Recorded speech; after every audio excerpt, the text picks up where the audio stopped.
Oh my goodness. Hello everybody, welcome. Hope you're having a wonderful morning, afternoon, and or evening, whichever part of the world you're in. Hello Valentinis. Hello. I'm sorry. I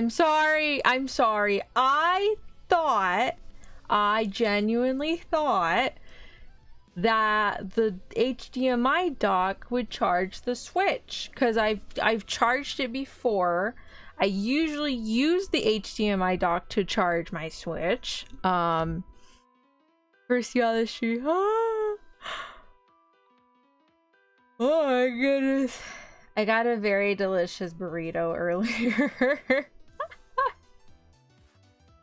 Maybe that's Scuff or her being late. I'm sorry! I was ready to be on time, but then like the Switch wasn't turning on and it was still dead. I was like, what the fudge? I plugged you in this morning when I woke up. So I thought the HDMI dock charged the Switch because I've charged it before.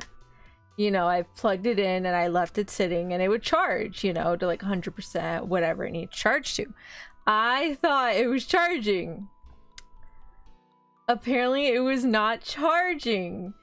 I did not know that the dock actually needs to switch to be on a particular charge before it can start charging it. Which I think is dumb. That or the HDMI dock is broken. Which I hope is not the case.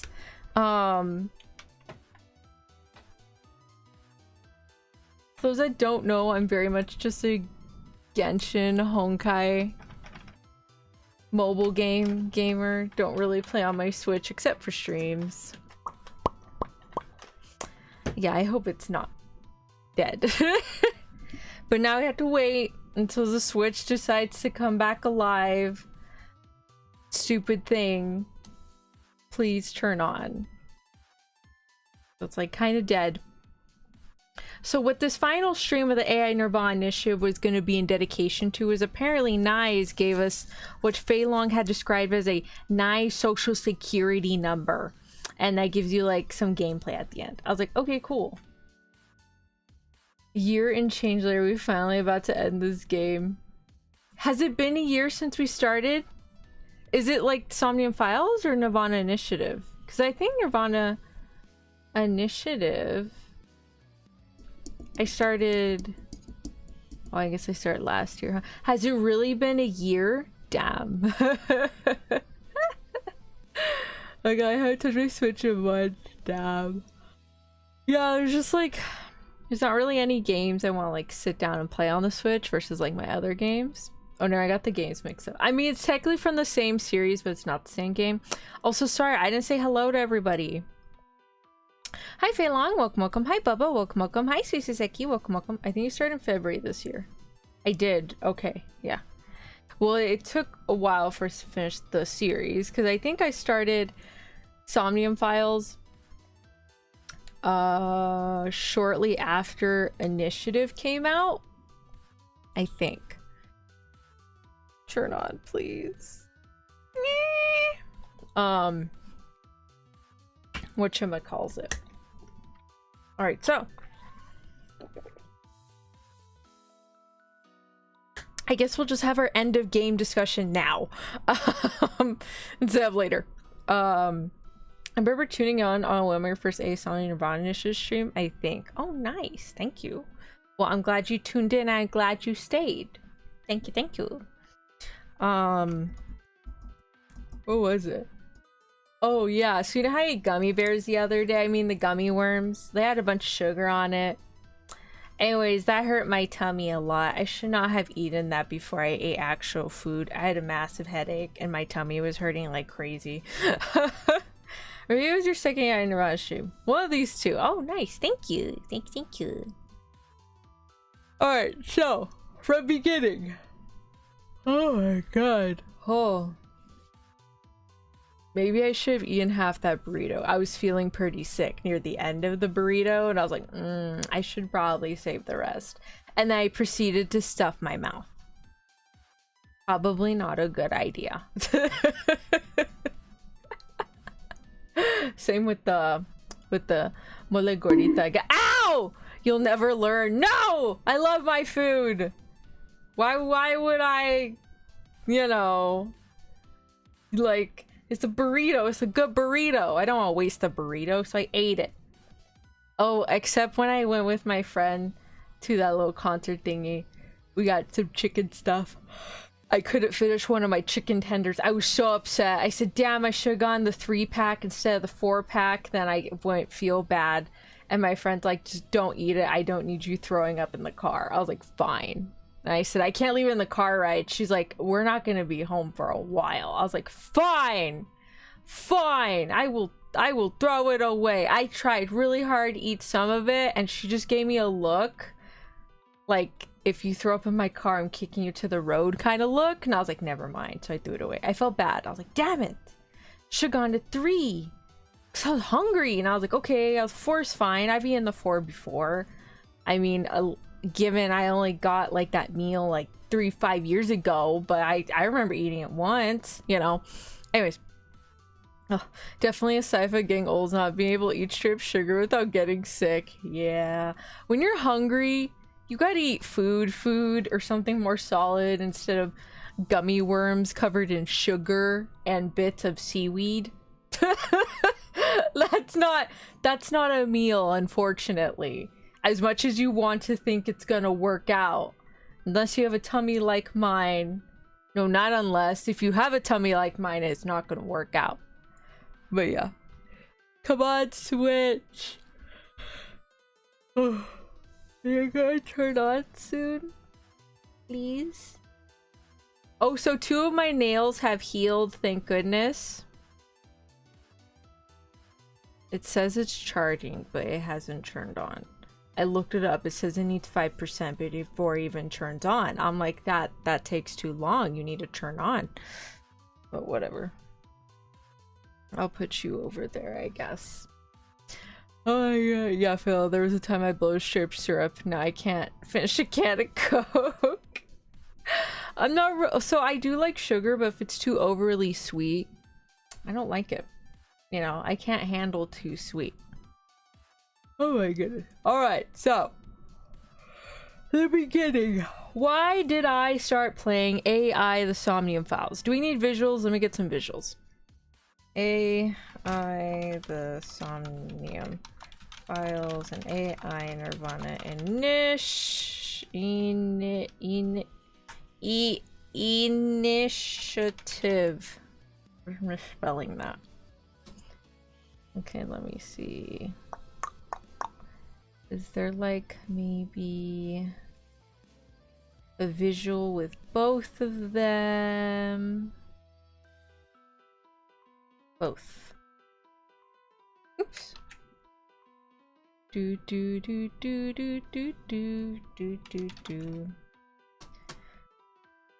Alright, I'm not finding a visual with both games side by— oh, here it is. Okay, we'll do this one.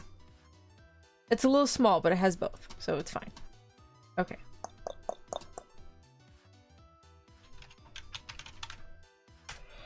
Okay. Oh, okay.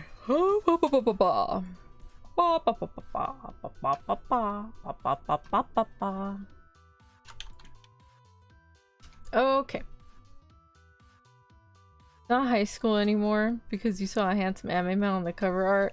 No, actually. Okay. I didn't even know about Date or nothing. Okay, so put it down here. Okay. So, the reason I picked up the game, or I even discovered it, I didn't even know what this game was. I had never heard of this game. The reason I discovered this game must have been a good burrito, which was in full yawn mode today. It was a good burrito. It was a deshebrada burrito. And then I ate like a ton of chips and like 3 glasses of milk. Usually when I feel something that has like a little bit of spice in it, unless it's menudo is solely Coke. You drink Dr. Pepper or Coke with menudo, that's just the best flavor. Aside from that, if I feel any sort of like spice or something, I generally try and drink it with milk, because it helps settles it for my stomach. Apparently that didn't do shit today, but whatever. Okay. It was a good burrito.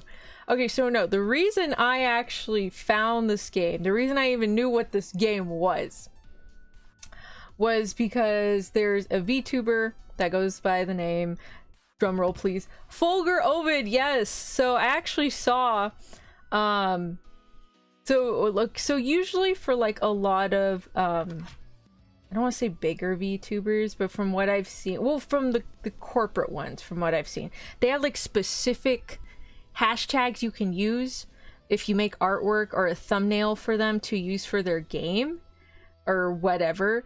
And so I had seen one of those thumbnails on Twitter, and it was like Fulgur in like this black jacket and stuff, and like he was just this white-haired chick. And so it's like AI Somnium Files.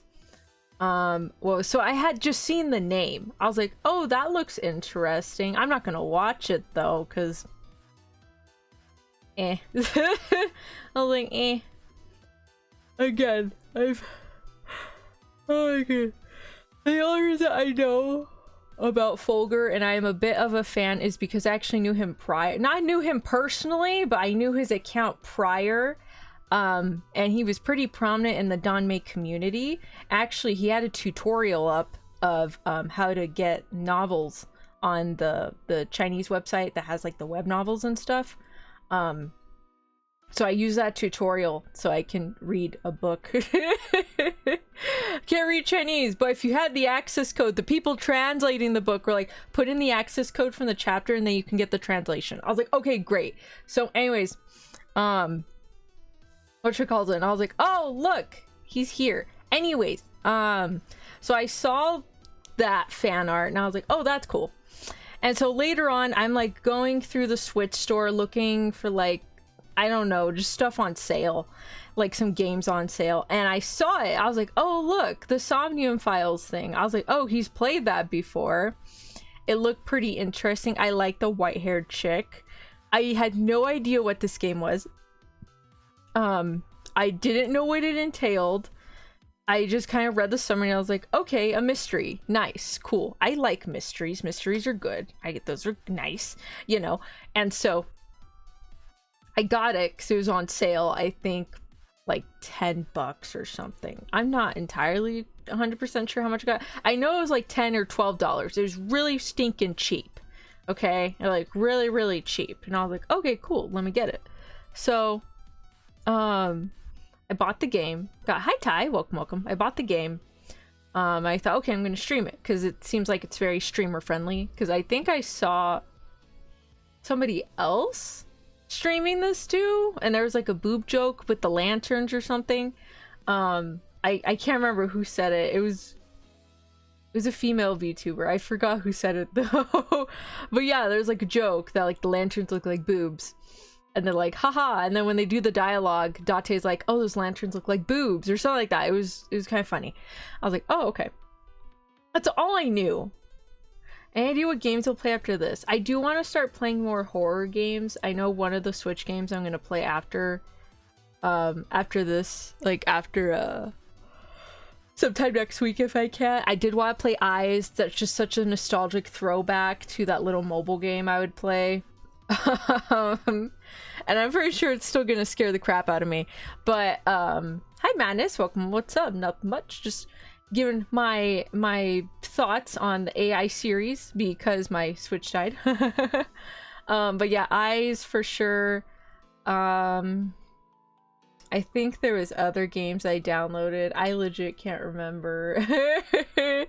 I do know I want to play Mad Father on PC. That one's another horror RPG. There's like 3 classics of horror RPGs that most people know about. It's Eve, Mad Father, and Witch's House. Those are like the 3 main ones that everybody knows about, you know.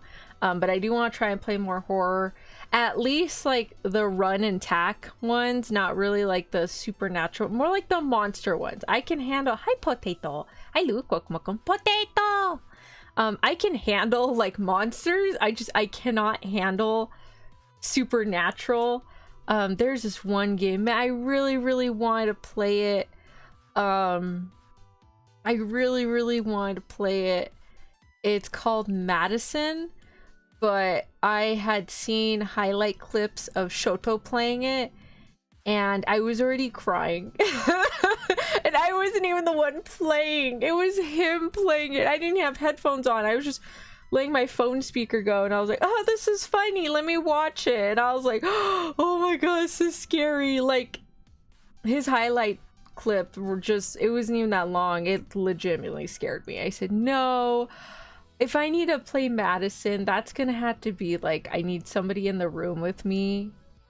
It wouldn't even be a collab. I just need somebody there to hold my hand. Oh my god, I got so scared. So probably just monster stuff, nothing supernatural. I thought about playing Until Dawn, but I remember the Ouija board scene and I just really could not play it. Like, I was playing it with a friend a long time ago, and I just said, okay, can you just play through that scene? I'm gonna go to the other room. When will you do ASMR? I have ASMR Saturday. Do I? Wait. I know I had work Saturday, but I think it ended at 4 or 3. Is this how you introduce? Oh, bro's got no time. He's got no time. Yeah, it ends at 4. Okay, so yeah, I have ASMR on Saturday at 5. Sorry about that. I generally do like ASMR once a week. I mean, but if you're really bored, I have like over 70 ASMR VODs that you can look at. Anyways, what was the name of the VTuber horror game? Parasocial. I think it is called Parasocial. But yeah, I can't handle overly scary.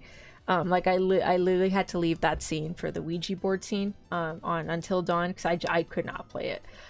So I just waited in the other room, and then my friend called me back, and I was like, okay, cool, let's continue playing. What else? But yeah, that's kind of the track. I've already played Eve, and I've already played Witch's House, so the next one would be obviously Mad Father. I think y'all will like this one. There's a lot of cheesemen in it. Like, damn. I was like, what? You know, so some things I do remember. Anyways, so I had bought the game just because I had heard it and I'd seen the fan art, and I was like, oh look, this is a game he had played. And usually from the games I've seen him play, that I've seen Mr. Ovid play, he generally picks like a bunch of good, very story-based games. And I really love my story-based stuff, as you can tell, because I hate farming. Everything with the story, though, I'm all for that. Farming, leveling up, Pokemon, capturing, no, I don't want to do that. I want to do the story. Who do I have to go beat up to progress the story? That's my thing. So I thought, okay, this might have a good story. Let's see what this is about. And then failing. What did you say earlier? Did the dirty jokes come off as a pleasant surprise? It did! I wasn't expecting that. I thought... Ever wanted to play Mad Father? It's really good. I do recommend it. Why am I saying that as though I've played it? I haven't played it, but I've seen other people play it a long time ago. Anyways, so I had picked it up. I thought, okay, I'm gonna stream it because I think several people have streamed it before, and it should be fine. Is this thing charged yet? It's literally been like 45 minutes. It should have been charged. Oh my god. I mean, we've seen your Gensh characters. Exactly! Let's see. Oh yeah, yesterday someone was playing Eevee and they caught a Bulbasaur before Brock. Okay. And I found two Chanseys in Mount Moon. Damn! That's some good luck right there. But someone was playing. Wait, who's this someone? Like, you saw someone play and they got Bulbasaur for Brock? Damn. That's some good luck right there. Though, I was trying to think. I was like, but if you pick the grass starter, I was like, oh, it's Let's Go Eevee. They give you picture Eevee. You don't pick a starter. Oh my god. Okay, so I was playing it and I was legitimately sort of confused. Just because we start off with a character who has amnesia. You're like, okay, amnesia character. That's a pretty interesting premise. So we obviously don't know what's going on. But apparently we're getting like hints, bits and pieces of like this serial killer. So what basically happened in AI Somnium Files, there was this is gonna be spoilers, by the way. I am spoiling everything. This is not a non-spoiler review. I am literally going over everything that I've experienced when I would play the game. Why is this thing not charging? I can feel it heating up, so it's charging. It's just, are you turning on? It's turning on! Oh, thank God! Anyways. So, gosh, darn, that took forever. What do you mean it took you 45 minutes to get to 1%? What? Fine, I'll leave you plugged in for like a little bit longer. Did you leave your Switch off the dock? Always keep mine docked. It's at 100%. Really? Well, because it overheats when it's on the dock. So, like, every time I'm done playing, I take it off the dock. But when I need to charge it, I put it back on the dock. But I guess it died so much that, like, it just, the dock didn't want to charge it. So I'm gonna wait, like, a few more minutes before moving it to the dock. So hopefully the dock will start charging it again. Anyway, so I started playing, and okay, so the premise of Somnium Files, the first one, what happened was there was this Yakuza boss who really loved women's eyeballs. People loving eyeballs is not an uncommon thing, so I wasn't weirded out about that. I was like, no, this is, I get it, okay. Not get it as in like, oh, eyeballs are great, just mean like, he's not the first bad guy that's ripped out people's eyeballs, you know? Anyways, so he was like, well, I don't feel like murdering these women, I just kind of want the eyeball. So he kind of worked together. He worked together with So Sejima, the stupid ass politician who's a ladies man apparently, the So Sejima, to not So Sejima, his son, So Sejima's son, which is the original owner of Date's body, the face of Kaname Date. Oh, you're charging with a different cable. Yeah, I have a charger. So I have a charger, and then I have the Switch dock. So those are like two things. But the charger takes longer for it to charge, so I usually leave it on the Switch dock. It just would not turn on. Because I literally left it charging. Like, I put it on the dock this morning. It just did not charge at all. That 1%. Okay. Okay. I'm afraid if I unplug it and put it on the dock. You think if I'm fast enough, it'll be okay? Should I try it? Ah, go fast. Gotta go fast. Son, gotta go fast. I know.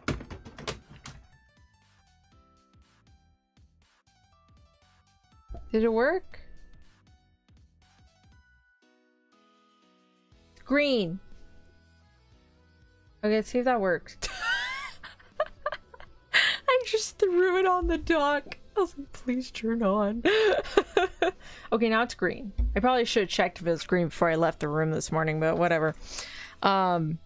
Anyways, so this Yakuza dude and So Sejima's son work together and they murder these women, you know. And then what ends up happening is that when the the Yakuza boss, he had no, my god, I'm sorry, it's been so long since I've played. Okay, so the main character, Date, guy with the white with the silver hair, the guy in the middle right there, the main character Date, he was actually a cop, but like a vigilante cop where he would kill people that escape the law. He's like a vigilante cop. So he went undercover as part of the Yakuza gang, and he ends up finding out about this whole thing. And what ends up happening is, I think him and the serial killer did like the sink. There's like this thing at Abyss where you can like enter people's dreams. They call it somnium. You would enter their somnium with the sink machine. And so there's a prototype that got stolen by Sosujima's son. I forgot his name is. That's why I'm calling him the son, because I forgot. Anyway, so the son and Date switched bodies. And then the son was in Falco's body. And Date was in the serial killer's body, and Date, after the whole switch, he lost his memory, so he just straight up left the building. He's like, oh my god, what is going on? And he leaves, and then the serial killer's like, damn it, like, this doesn't work out. Damn it, this is dumb. So I think, if I'm getting the order correctly, I think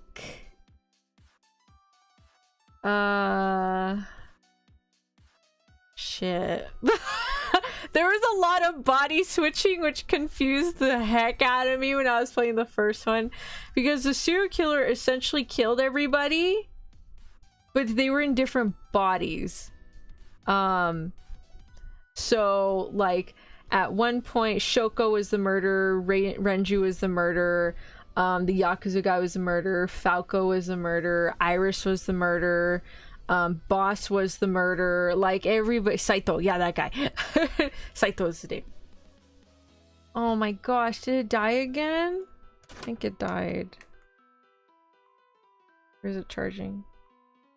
Oh no, it did charge. Why is it not green? See, so it is charging. That's why. Is it not?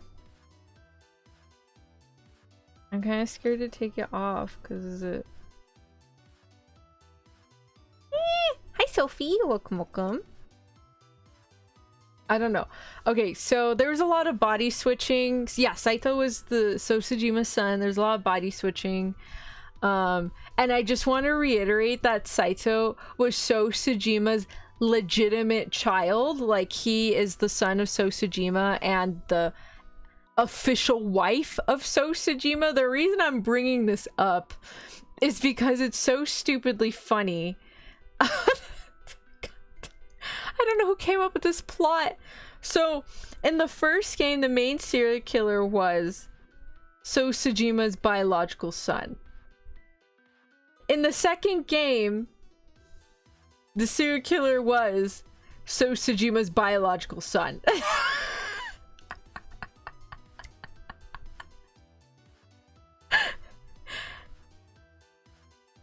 Like, and then the pink-haired chick on this cover on the left, that pink-haired chick, that is also Sosujima's biological daughter. So like, the guy got around, but for some reason all of his children ended up like very good looking. Like, Iris turned out beautiful, both of his sons were hot. Like, what the fuck? Like, guy must have been a looker, or he was hooking up with the most gorgeous of women. Like, come on. Like, oh my god. The cables are connected probably, right? Yeah. I mean, I just took, okay, so apparently it was like charging 3% right now on the charging dock, so it must be doing something correctly. Anyway, so there's just a lot of body switching. You find out Iris's origins because apparently there's like another side plot thing going on. Supposedly Sosujima had a bunch of lovers, one of them being Iris's mom. He's like, I'm gonna send you away on the country because I don't want to run away with you. And so when Iris's mom was gonna leave, cause she was kind of upset, cause he was kind of cause he was kind of upset. I mean, she was kind of upset, and then Saito comes out and stabs her multiple times in the back, and then what was it? Okay, no, so here's the events that had happened.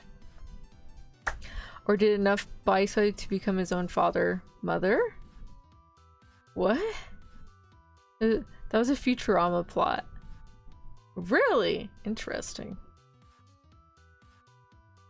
I don't watch Futurama, so I wouldn't know, but I did not know that. So what happened was, Iris's mom and Sosujima were hooking up. Iris's mom was like Sosujima's mistress among a bunch of other women, I'm assuming. And she gets pregnant, and she has her two friends from school, which is Hitomi and Renju. And so she gives birth and it's like, here's my baby, I'm gonna go talk to Sosujima, see if we can run away together, and I'll be back. So the two stay, And apparently Renju put like a GPS tracker on her, and I'm like, what the fudge? So they're like, that's weird, her location's going to the mountains. So they leave the baby somewhere and they run to the mountains to go look for their friend. I forgot who they left the baby with.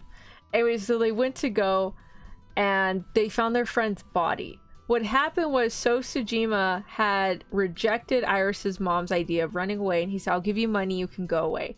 And she's like, I don't want your money. So she's leaving. His son comes out, stabs her multiple times. He's like, shit, why'd you kill her?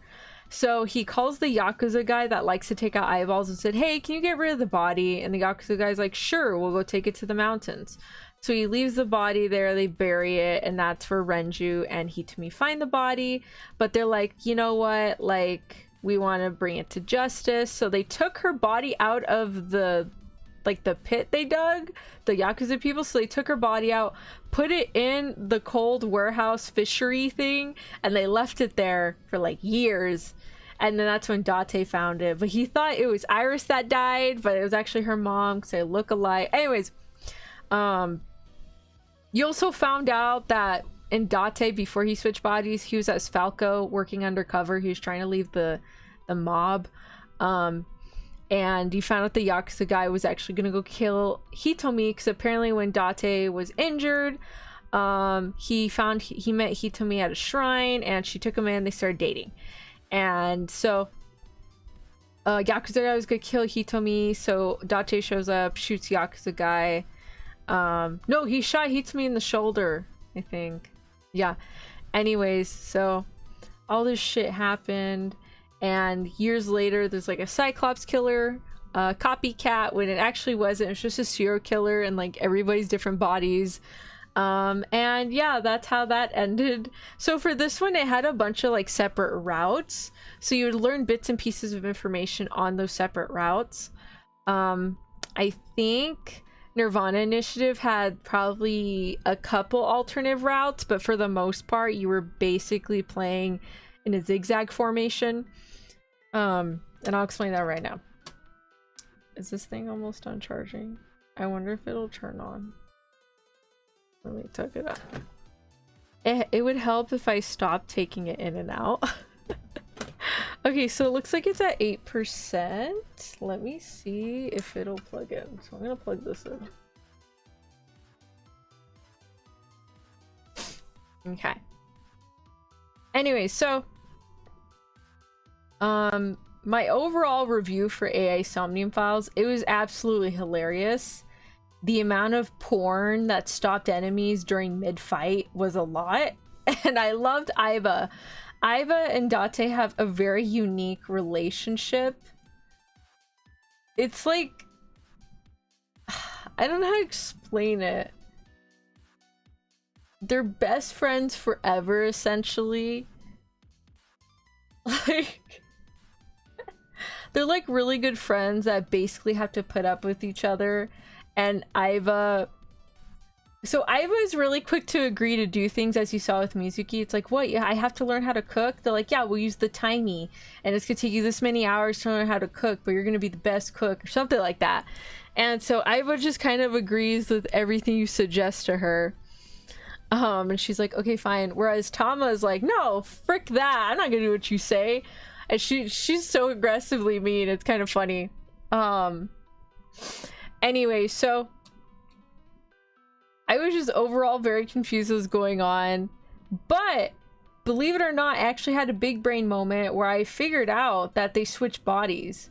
Because Date had memories of Iris, and supposedly Iris met Date before he had switched bodies. So I figured that out. I was like, wait a minute. If the Somnium is accessing the brain, you know, here's a cookie for everyone. Don't tell Leon. Ah, thank you, Ty. Thank you. Nom nom nom. So when like when they started mentioning like the whole brain and the dream thing, I was like, oh my gosh, like I'm pretty sure that they switch bodies, that the sync machine can help you switch bodies, you know. So that was my assumption. I was correct. I was very happy about that. Another big plot twist that I think I had seen, so apparently there is some things I had decided on when I had answered questions and stuff. I had did particular routes that people generally do near the end versus in the beginning. So I knew more information going in certain routes than I should have known. So I was very overly suspicious of a lot of things because I had done the other routes. But I do remember there was like one point that was really bothering me, and it was Renju. So the thing with Renju is Mizuki's father. And I thought those were her biological parent. Okay, so here's another thing that bothered me insanely. Mizuki, 12 minus 4, she was 8. So Mizuki basically entered the custody of Date when she was 8. But she was adopted from the orphanage when she was 3, I think. So they've essentially had her for about 5 years. Renju and Shoko, they've had her for about 5 years. Please let me know if I'm getting that timeline mixed up. I'm pretty sure that's what it was. So my understanding is Renju and Shoko got together, they got married. And they, for some reason, adopted a daughter at an orphanage. And apparently it was just too much. And like what I mean by that is Shoko would actively verbally abuse and beat up Mizuki. Like she would slap her and just hit her and say all these horrible things to her all the time. And so when Renju is complaining about this to Date's like, dude, what the fuck? Like, y'all are shit parents. You're not doing anything about it. And so I don't know if I forgot if Date offered or if Renju asked him to, but Date essentially took custody of Mizuki. Hi, Kyoko. Welcome. So Date essentially took custody of Mizuki and he raised her in their apartment. I think he would sleep on the couch and then she has like her own bed in the corner. But yeah, he had basically took in Mizuki and he raised her, and Mizuki would go like hang out with her dad at his company because he run the company Lemniscate, which is like an idol agency or agency thing. It was an agency, and they also own the Sunfish Pocket with like the Maid Cafe and other stuff, whatever his name was. So that was my weird thing, was like, okay, like I understand if Shoko is kind of like going through like some hormonal situations after she gave birth to Mizuki. I know for some women it can be pretty extreme. I know for me personally, my mother was absolutely afraid to hold me the first week, and I think she had to go to her church for therapy or something. I forgot what it's called. I forgot what it was. So I just thought it was maybe that, but like once you get to the point where you're actually hitting your child, no. Like, I mean, verbal abuse isn't okay either, but like, you know, like when you get to actually like beating them up physically and screaming at them the way Shoko is getting upset at Mizuki, Date's like, no, I'm putting my foot down, I'm taking your kid, and Renju's like, perfect, take care of her. And it's like, why did you adopt her then? I still thought the name of Mizuki being adopted in nirvanA is a bit weird, and that felt so out of left field for me personally. That made no sense, you know, just for me. I was like, what the fudge? Why would you adopt this child, you have a first good year, maybe 2, and then you're just abusive the last 3. Like, how does that work, you know? Like, that makes no sense. And so it was just absolutely idiotic. And then I don't know why Renju and Shoko got together. Like, I saw no romance between them. I saw more romance between Renju and Hitomi, or Renju and the pink-haired girl, because at least he went to school with them. He was childhood friends with them. I saw more romance with them than with Shoko. I still don't know how those two ended up together. I don't know if Renju married Shoko for the only particular reason of him not wanting people to know he was gay. Yes, Renju is either gay or bi. I am not too sure. But you end up finding out later that so during the investigation of Renju's murder, which also bothered me because like they opened the door and I'm like, Date, cover Mizuki's eyes. Do not let her father see. Do not let her see her father like that, because the way he died was kind of jacked. So one of the items we find when we're investigating Renju's case is the watch. You know, it was the watch. And it was like, oh, who gave him this watch? And so when you talk to Mama's like, oh yeah, he has like a new lover or something. And I was like, lover?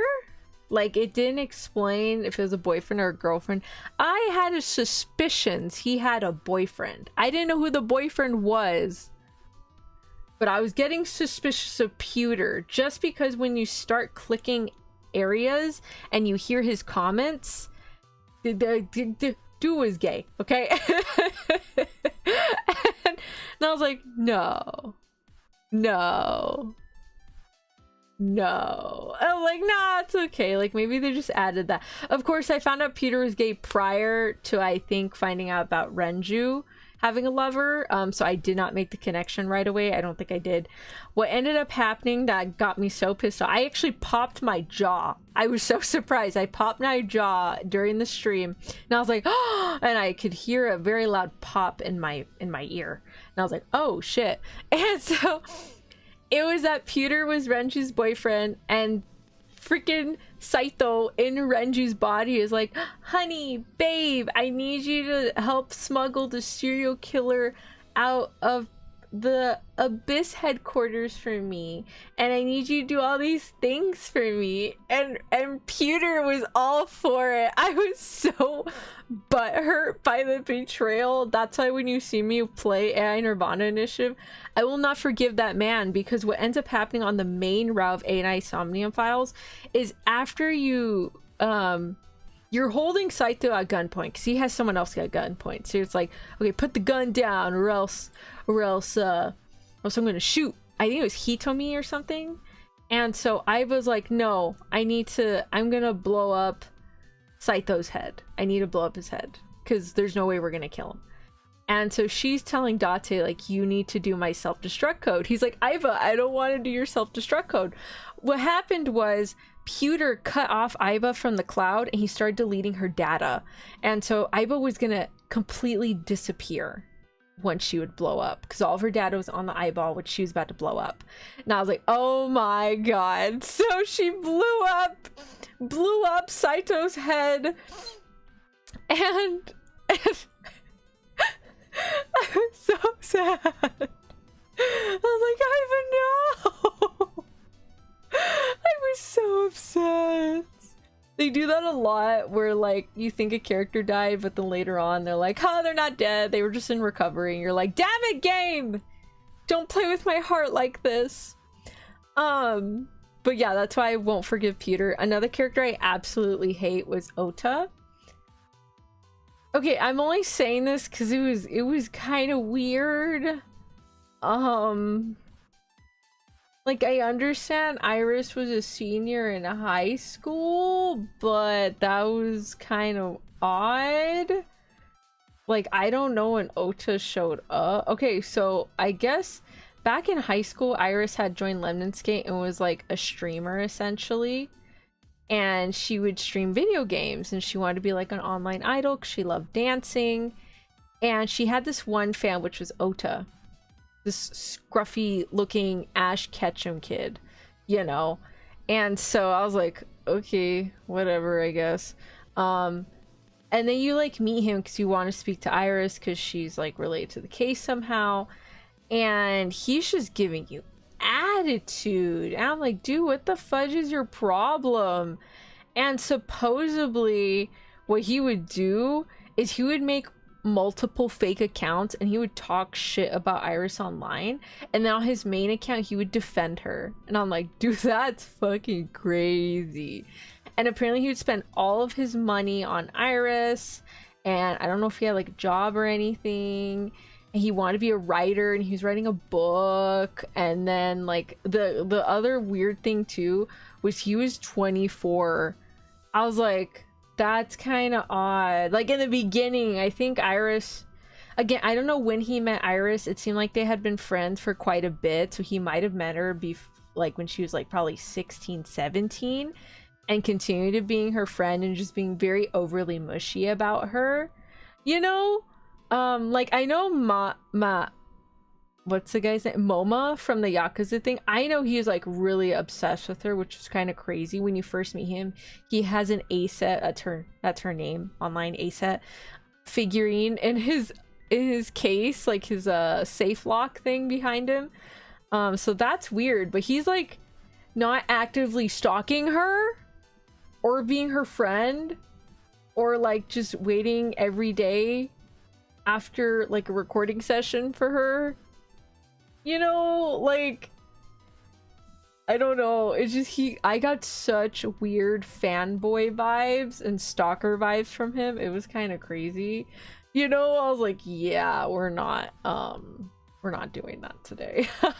I think I've seen someone who actually liked Ota. Okay, good. Yeah, because I don't like him. I personally don't like Ota.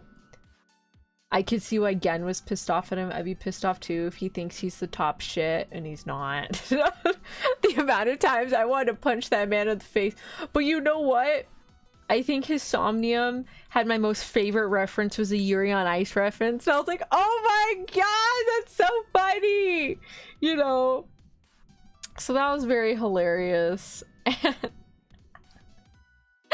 yeah, that's all it was. I was like, oh my god. Who else? I was really sad when there was a route where Iris and Ota die, so you're just kind of sitting there like telling both their moms that, hey, your kids are dead, they were murdered, they were chopped in half, and just seeing them cry and sob. And I was crying a lot too. I was like, oh my god, that sucks, you know, because like I'm a firm believer of your children should not die before you. You know, you want to see them grow up. You want to see them have a good and have a happy life. And actually, I think we ended up blackmailing the government or something at the end of AI Somnium Files. They're like, hey, if you want us to keep quiet about this shit, you should probably help us pay for Iris's surgery, because she had like a tumor or something. So it kind of made her a little nutty. Like she, like hallucination nutty, sorta. And it was because of that tumor. And so they paid for her surgery for like the little nanobot things to like fix her up, and she was totally fine. But yeah, that was AI Somnium Files, and all of Date's like dirty jokes and the power of porn, and it was really insanely bizarre, and it was so much fun to play. All right, so I think it's charged. Let's see if it's even gonna pop up on my screen. Nope. Hold on. Okay. What is this? Turn off that one. Switch. Darn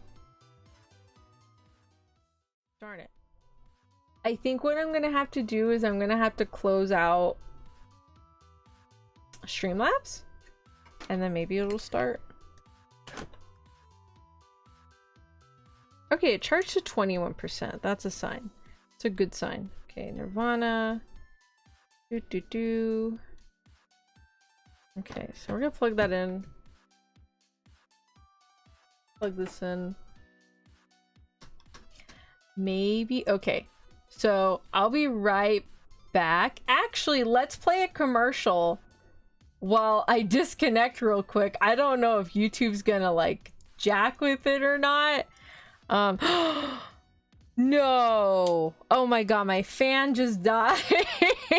Damn, it's so hot. Let me see if I can move the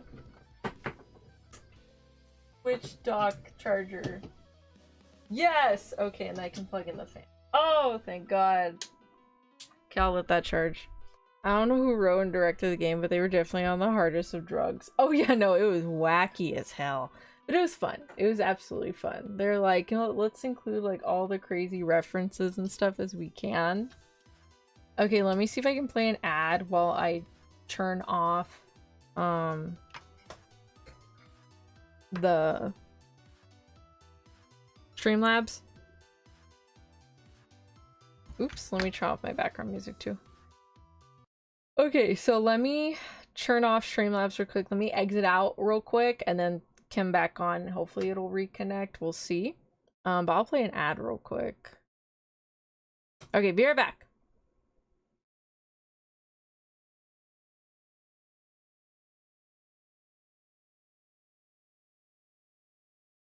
That body. My father found it.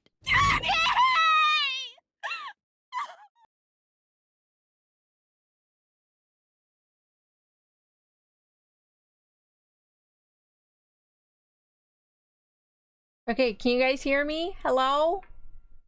Hello? Are you here? Spam an emote. Rawr, rawr, rawr. Okay, Suiseki's here. Hello, hi. It's loading. Okay, let me, how do I access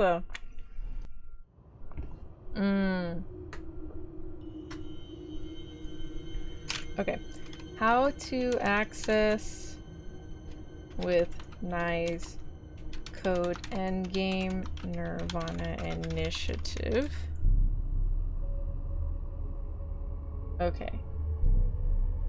Okay. Unlock the screen. Secret room in present Shokiko Shigeru's office. Just need to enter. Okay. What? Nil number and secret ending. Okay, how do I access that? Yeah, it looks right. We definitely cannot hear you. What? Oh, I know you guys are jacking with me. I see the little sound meter. Whoa. Why did my switch turn? Oh, I dropped it. Okay, so I'm gonna unpin that. All right. How do I access the secret ending? Okay,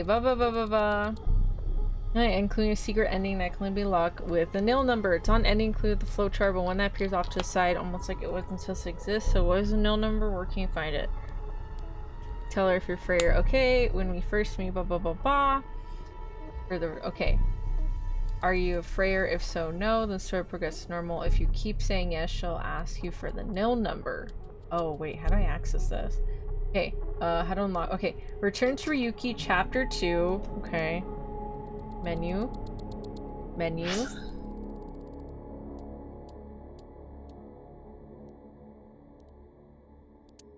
Moving very slowly.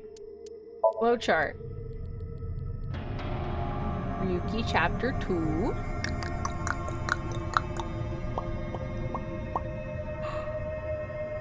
Oh. Okay.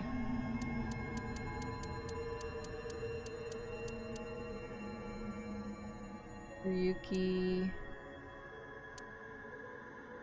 Chapter 0, Chapter 1, Chapter 1, Chapter 2. This one? I did, yeah, I have my Nye social security number right here. Okay, is it Chapter 2? This one?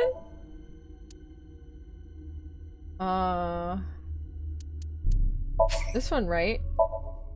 Numbers unique to each player, so this ain't no guide that can help you there. Okay. Well, I got the number. I do have the number. I just need to figure out... Here? Is this when I talk to her? Ba ba ba ba. Da da da da. Da da da da.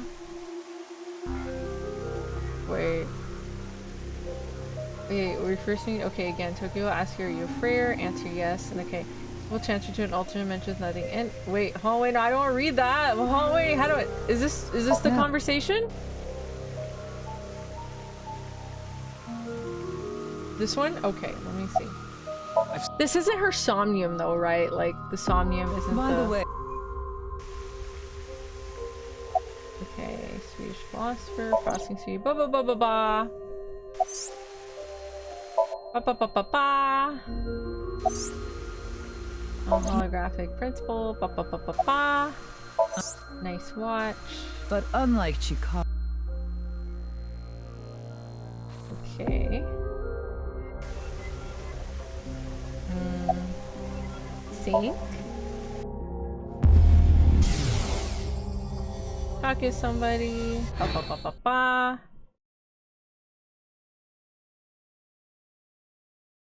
Did I miss it? Or is it in her somnium? Oh my gosh. Ryuki, just to When confirm, does you did Tokiko get permission, ask right? if you're a frayer? At headquarters, you'll need to progress through the dialogue talking about nice Celestian origins. After you complete all the standard dialogue section, you'll be asked if you're a frayer. In the dialogue section. Did I skip it? Oh, damn it! Yes. Hold on. Wait, I don't want to do... It's the first time you meet her. Did I miss it then? I thought it was in chapter 2. Yes. Oh my gosh, Understood. maybe that was the second meeting. Okay then. Why does it say chapter 2? That's weird. Hold on. I think she threw a statue on her second meeting in the past. Oh. Okay, hold on. Oh my gosh! I got prompted into it. Hold on. Menu. Flowchart. Let me see. I'm so confused.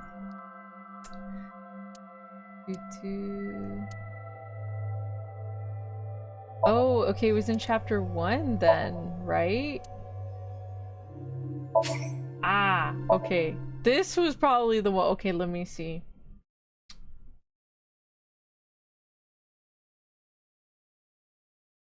Okay. I got this. I know what I'm doing. I know what I'm doing. I think. Hold on. Also, how's the volume for y'all? Y'all okay?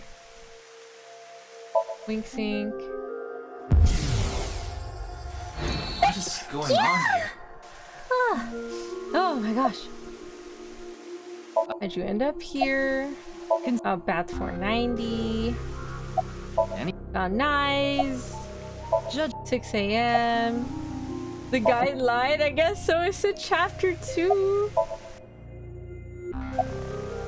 The Years of the World. Show me the sign again. Chikara. Volume seems good. Nice.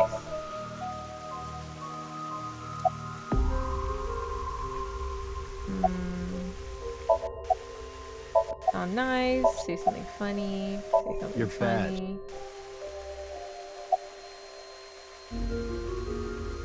Was that a sneezer? It was achoo!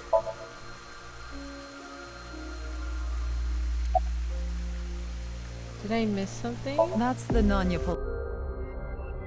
By the way, Oh, What is okay, it? okay. Here it is. are you perhaps a frayer? Freyer? Yes. I am asking the person within you. Yes, hi, that's me. Hello, hot president lady. What? I will ask you one more time. Are you a frayer? Yes. Yes. Hey, Ryuki. As I thought. Then you've realized this world is fictional. Yes, you're in a video game, which I really like. Am I correct? Yes. I'm back. We got to the work. Huzzah! Yes. Ryuki, what's gotten into you? Nothing's gotten into me. Then please tell me the nil number. If Yes, you truly ma'am. are a frayer.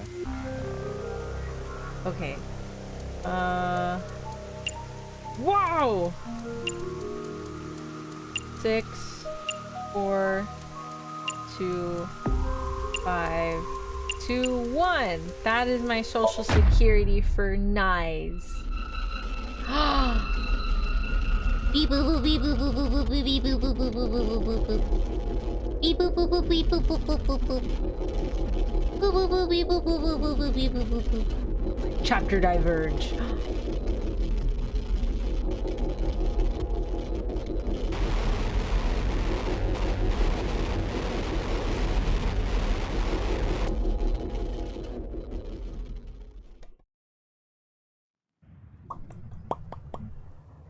What the fudge? What? That's funky. This poor guy's Tama. face is missing. Okay. My eyeball. AI function offline. Self-repair program activated. What's going on? This seems cursed. Why are you surprised? Because somebody put in the effort to make this. No, I guess you didn't. So, like, you're still technically dead, story standards. Jesus! Her face! This space. This is getting as scary as freaking Doki Doki Literature Club. This is just, isn't this like, this is just Japanese, no? He's like clicking in and out.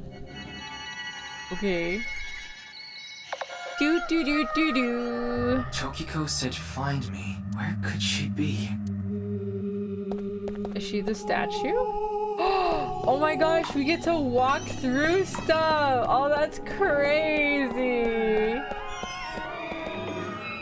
What? Scary? Wait. What? Was that her? What is that?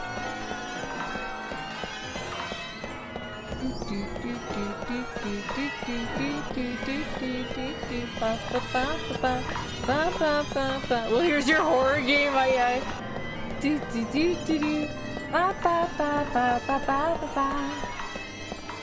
Oh no, I mean his disturbed voice. Oh. Hi, Tokiko. What are you doing over here? Walls? We don't need walls. Where are we going? I don't know. I saw red. Hi, This Tokiko. is the true world. Uh-huh. Do you understand? No. Or is it reality? The word reality is a misnomer. What's a misnomer? Cute and listening and cats. Do. Just kidding. Misnomer. What does misnomer mean? Define misnomer. A wrong or inaccurate name or designation. Oh, okay. Sorry. Because reality is fake. This has already been demonstrated. Okay. How did you know about the nil number? I finished My the hologram game. only discusses that fact 6 years into the future. And it is not Ryuki who will be told. The two Mizukis.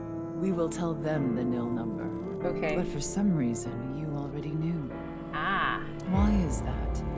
Can you explain? Because I finished the game. This is a logical paradox. Because I finished the fictional world of the game. This is an enormous seam in the structure of this world.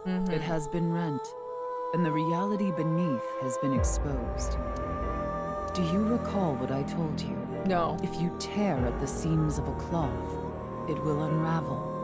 And a hole will be Imagine the created. game crashes. I mean, like, no! This is the result. That's cool. We are in that hole now, in an empty space, torn into the false world itself.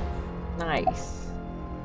Why did you order a mommy to move the corpse? Why did you commit suicide? Why was the null number shared? Why did you commit suicide? I was actually curious about that. I thought someone murdered you. I thought your son finally broke down and killed you.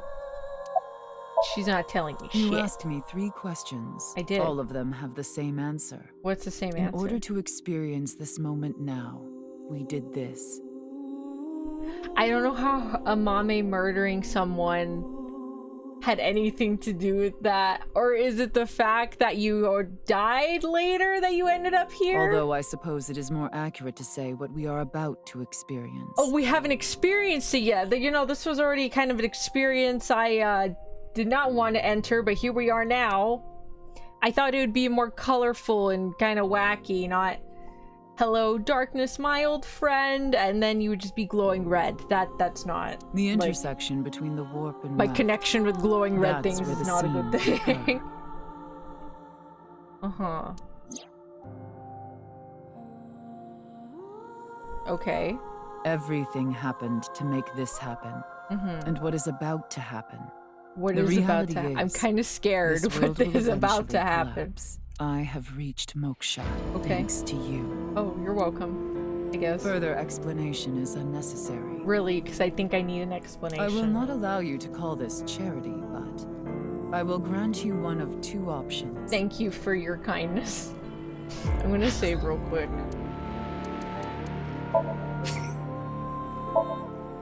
There we go. Cool. Okay.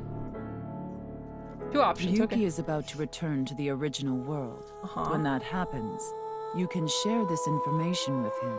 Okay. I'm back. Are you winning, Mr. Krabs? We're winning, I Or think. not share this information with him. Which do you choose? I kind of want to share it. Be like, hey, Ryuki, I'm the person inside your head. I see. Ryuki will be returned to the original world. Okay. With the knowledge of these past few days, and what will happen 6 years from now. Is that how he becomes an alcoholic? As a result, history will change. Really? Not even I know if this will bring you true happiness, but I will respect your decision. Be seeing you until we meet again. Bye. Goodbye, Freyr. Goodbye, Tokiko. I had a fourth question. Why'd you sleep with that ugly frog man? Darn it. She disappeared before she could answer my question. She'd be like, this all needed to happen. I need to sleep with him to get my crazy son. My son could be part of the cult. And then we got the other crazy son that's also part of the cult. Whatever.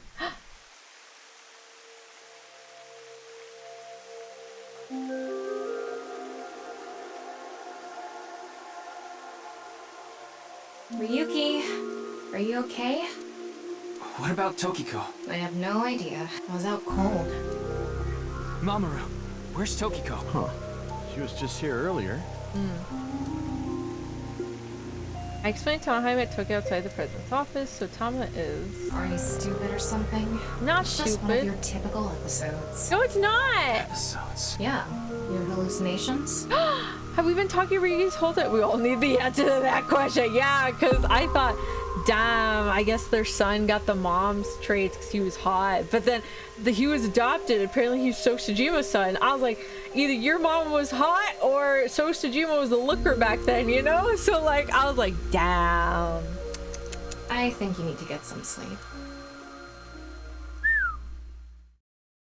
But Tama doesn't believe us. What a shame, what a shame.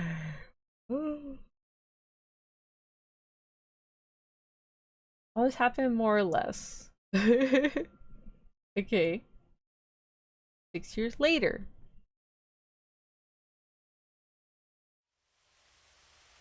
Hey Date, what you doing? Is he cold? It's cold. Why'd you want to meet outside then? Mr. Date. About Tokiko. Huh? Why are you asking about Tokiko? She disappeared 6 years ago. She's been missing. We never found her body? That's crazy. I'm here to investigate a case. A case? Guess I've got to tell you everything now. 6 years ago, you solved the HB case and got promoted. What? Oh, okay, Now okay. you're second in command at Abyss. You're always at your desk now, so you don't really know what it's like out there anymore. What? Okay, about the HP What, case. is the cold getting to your brain or something? Yes, it you is solved actually. the HB case 6 years ago. Okay, who's You murdered? found Terror, Urusomizuki, in the basement of Horodori Institute. Okay, I bet he's in his holding cell right now, cursing your name. okay. The case is still in the courts, but there's no doubt he's gonna get hit hard with the sentencing. No one but him knows the whole story. But he definitely cut Jin and Chikara in half. Okay. So, Komeji's not dead. Anyway, Amame didn't have to I'm gonna murder get going anybody. now. Oh, See ya. okay. Bye, Date. What the fudge? Okay, cool. Alright, so you're gonna change history. I was like, that's fine. It's you, Mr. Ryuki. Komeiji! My blockhead comedian in your life. Shota! Hey, buddy! Komeiji. I thought they would have found a cure for you. Long time no see, Ryuki. Shoma. All of the same height? You know Shoma's 18. Are you I was here? just on a walk with Dad. It Aw. feels good walking in snow, you know? Mm-hmm. I wouldn't know. I wouldn't know. We don't have snow here. Oh, don't worry about my body. I can't really put it into words, but I think I've come to accept it. Oh. It's not like a disease or something, and it doesn't cause me any pain. Plus, I don't think I've completely stopped aging. I'm growing a little bit. Maybe I'll live to be 600 years old.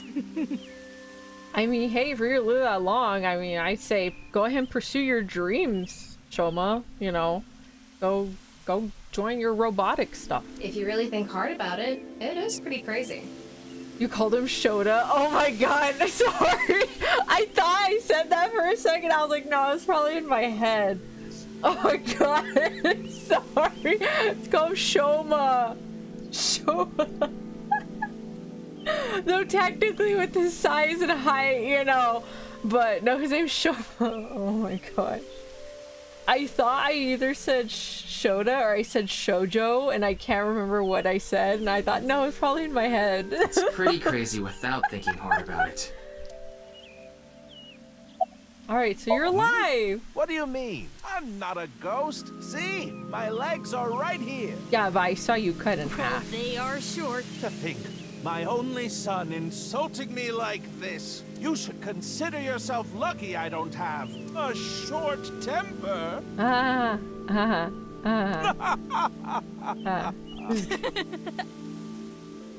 They look happy! Tama! She's so cute. You exist in That's this an world? odd way of phrasing it. Though, it's true I was removed from the world outside. Because 6 years ago you opened the freezer at Brahmin, Mr. Ryuki. Okay. I got sent to prison for illegally disposing of a dead body. But I finished my sentence long ago. Oh, now okay. I work at a tofu factory, and I still do my comedy act on the side. Congrats! Boy, now that I look back on it, what was I thinking? Okay, so he personally disposed of the body instead of The Amame. alcohol's no excuse. I caused so much trouble for Shoma and Amame. Aw. I'm actually glad you arrested me back then. If I was never caught, things might have turned out worse. Yeah, you would have died and your daughter would have committed murder. I can only thank you. Damn. The what ifs. Now we're gonna excuse ourselves. Okay, Bye, bye. Ryuki. Bye-bye. Dad! Shoma!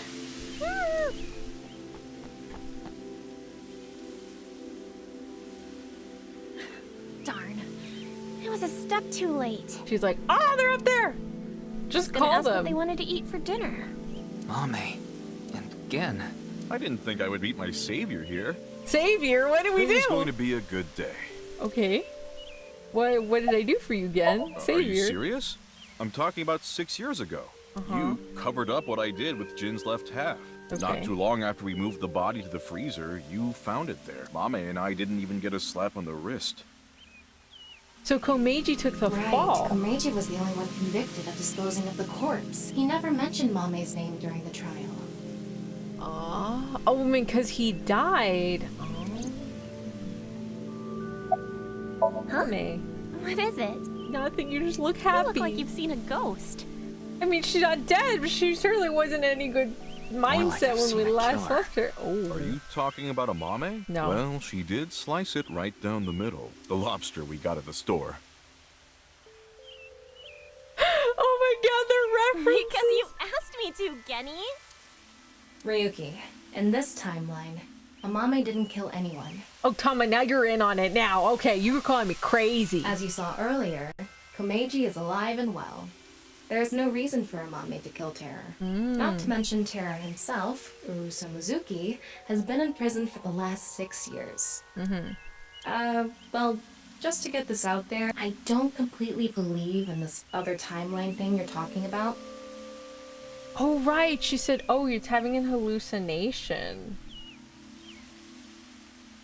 But I think she's aware that we told her. I'm just humoring you. Oh, okay. Right, Well, we're gonna get going. Ryuki, come by the restaurant soon. okay, I'll be bye. waiting at Brahmin, too. Bye for now. Bye-bye. Dude, that's crazy. Oh my gosh. Hey there, Mr. Ryuki. Kizuna!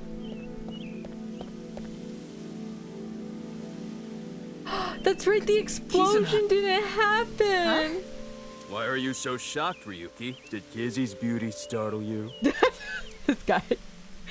Hey, your legs. My legs? Hey, why are you looking at Kizzy's legs? No, it's just they Don't weren't get any working. ideas, man. They just weren't working. If what you said is true, Ryuki, 6 years ago, on February 15th, an explosion destroyed the cathedral. I feel so bad. Oh my gosh. I feel like the Freyr, like, oh man, just, I think the, so I guess, okay, there's this manhwa. No, Korean novel. It's a novel that got turned to a omniscient reader's viewpoint, where the main character knows everything that happens in this crazy novel, and the world ends up getting morphed in this crazy novel, and he gets thrown into it, sorta. He doesn't get isekai'd, it just kind of transitions from his normal world to the novel world for some reason. Anyways, he's able to save all these side characters and all of his friends because he is knowledgeable of what happens in the book, you know? He knows what's gonna happen, he knows how things are gonna go down, and he's just, you know, like, he's able to do what he can. So it's very much the idea of, if the main character knew, if only they knew, if only they had known this, if only they had known that, things would have ended up differently.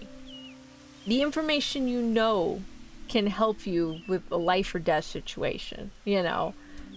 It's like, if only I had known this, if only I had known that, I could have had a different outcome, you know? I don't know if the Somnium Files had ever incorporated the butterfly effect like it does in Until Dawn. I don't think it does, but it is very much the idea of, you know, if you had known, if only I had known, things would have ended up differently, you know? But in this timeline, that obviously never happened. Why are you here? This place is special for me and Kizzy. This is where you propose. So we went on a date.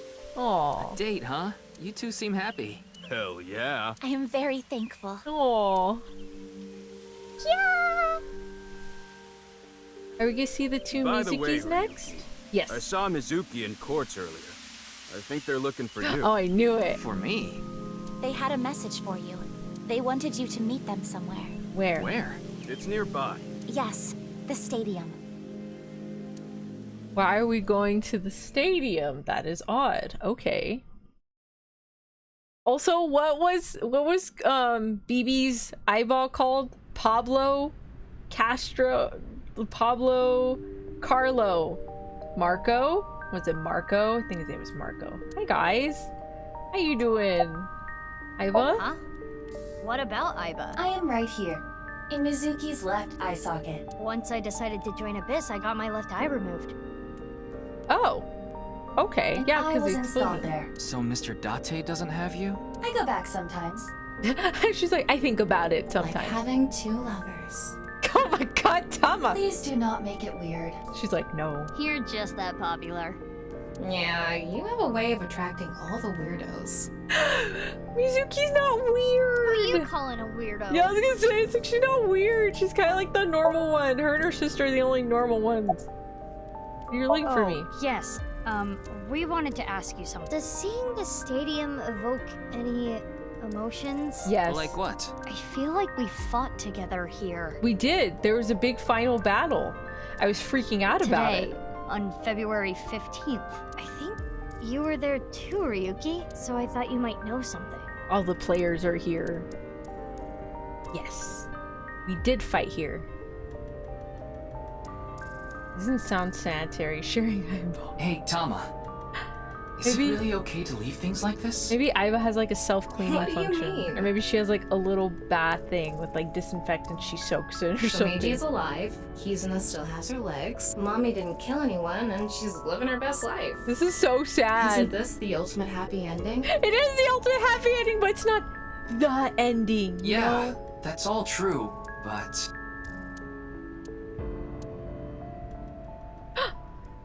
Tokiko!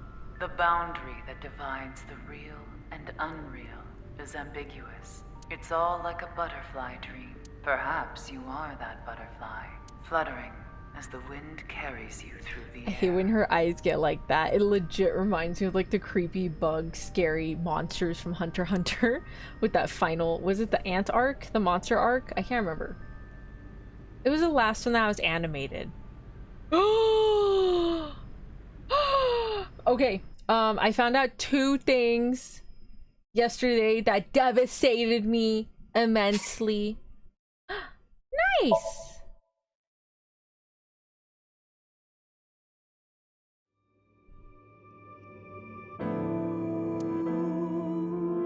Okay, well we're done now.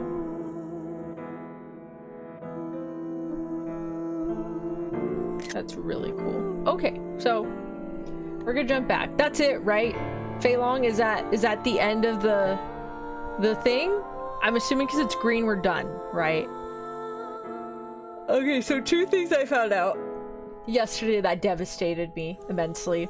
First thing, I don't know if anyone else has read and or watched the show, this anime. It's called Inu Exboku SS, which is Inu Exboku Secret Service.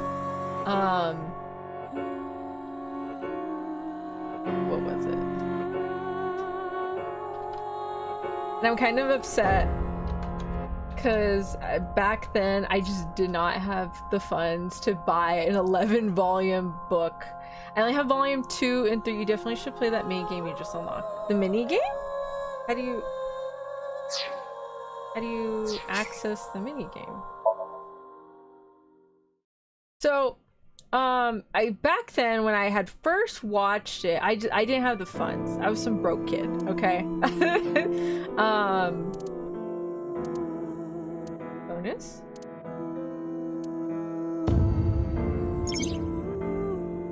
Use eyeballs to purchase bonus counts. Progressive story bonus content be unlocked. This one? Hurry and check it out. Come on. Oh, okay. Yeah, it was like I was some stupid broke kid, okay? Like I was buying stuffed animals at like a Goodwill, okay? Now I guess the English editions of those books are kind of rare, and I would love to collect them, but that's just not a priority right now. It is on my wish list, so of things to collect. I do have volume 2 and 3 out of the 11 volumes. Anyway, so if you don't know what Inu Exboku Secret Service is,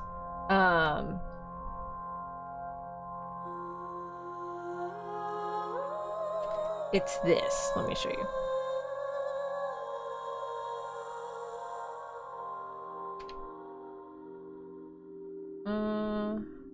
Oops. Escape. No, I have not. What's that one? Is it scary? Okay, so this is Inu Exboku Secret Service.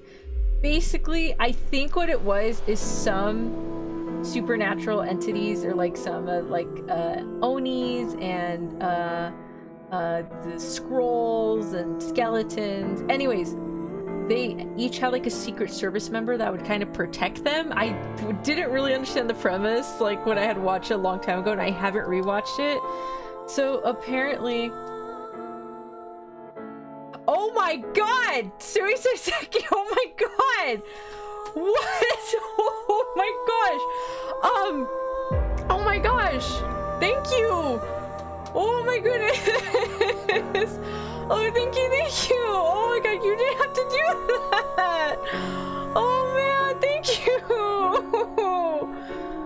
Oh wow! Thank you! That's so sweet! Oh my god! Oh!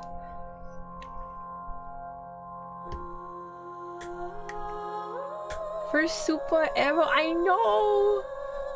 I've gotten supers before. This is the first red super though. Oh my goodness. Suiseki, thank you so much. Oh my gosh. Oh man. Oh, thank you. Oh my gosh. Jeez. Oh my goodness. Thank you. Oh my gosh. Thank you, Suiseki. Thank you, thank you. I appreciate it. Oh my gosh. Oh man. Alright, seriously, I'm gonna let you decide the next ASMR artwork we're gonna get. Oh my goodness, which ASMR do you want to see, Suiseki? You tell me. Even if I don't have the idea, I will write a script. I will get the artwork. I appreciate it. Thank you. I will use the super to get the artwork. So you tell me, okay? Or if there's a game you want me to play, just hopefully it's not horror. You let me know, okay? Oh my gosh. Thank you, Suiseki. Thank you. Where's my chat? Come here. Come here. Come here. Come here. Hug, hug, hug. Snuggle, snuggle, snuggle. Snuggle, snuggle, snuggle. Mwah, mwah, mwah, mwah, mwah, mwah. Thank you. Oh my gosh. Thank you, thank you. I appreciate it. Thank you so much. Oh my god. That surprised me so. I was like, whoa! I was like, oh, red sticker. I was like, that's not a sticker. Thank you, Suiseki. Thank you, thank you. Oh my gosh. Yeah, we'll play the game right now. Suiseki PT. As far as games go, Witch's House and Mad Father Eve, Witch's House and Mad Father. Okay. I can probably, if we give red, well, like, I've just never gotten a red Supa, so I just thought the most, like, courteous thank you would probably be, like, what game do you want? Because, like, that, you didn't have to give me a red Supa. That was just so sweet. Thank you. That is absolutely sweet. So I just figured, you know, if Suiseki doesn't want to pick an ASMR, I'll play a game. He says, first game, Eve, Witch's House, and Mepha. So I already played Eve in Witch's House, but I am willing to replay Eve. Witch's House, I don't know if I can mentally go through it again. It was so hard to play. I was running for my life. But for sure, I can replay Eve, and I can play Mad Father. So I'll probably do Eyes and Mad Father next as our main games we're gonna do. Mad Father, I can probably get done in one sitting. Eve, I can also get done in one sitting. Eyes, probably one sitting and over again. But yeah, okay, perfect. That's fine. Yeah, I can so do that. Are you sure there's not another game you want? Because I was gonna play them. I was gonna play them anyways. Is there another game you want or an ASMR theme you want? Because, you know, damn. Thank you. I'm trying not to cry. But yeah, Mad Father, we'll for sure do Mad Father next week. I can so do Mad Father next week. But yeah, I was gonna play Mad Father anyway. Is there another game you want me to play that I haven't known about? You know, anything else? Or an ASMR theme you want? Let me know. But thank you. Okay, so I found out the sad part is, so there's the two things I found out devastated me in a sad way.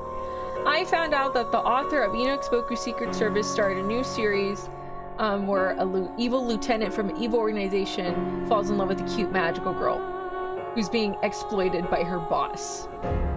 I'd say then Zero Escape series started with 999. Okay, Zero Escape series. What is that? Zero Escape series. Ooh. Okay. Oh, it's on PS4. Okay, I will get it on the PS4, and we will not PS4, PS5. Sorry, PS5. Is it on PS5? It should be on PlayStation.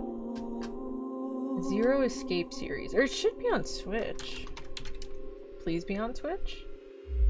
It's not on Switch, but it is. It should be on PlayStation. PlayStation. Okay, it is on PlayStation. Zero Escape, the Nonary games. Is there different Zero Escape games? Is that why? Zero Escape. You said 999, right? Zero Escape 999. No, okay, let me look that up. Hold on. Zero Escape 999.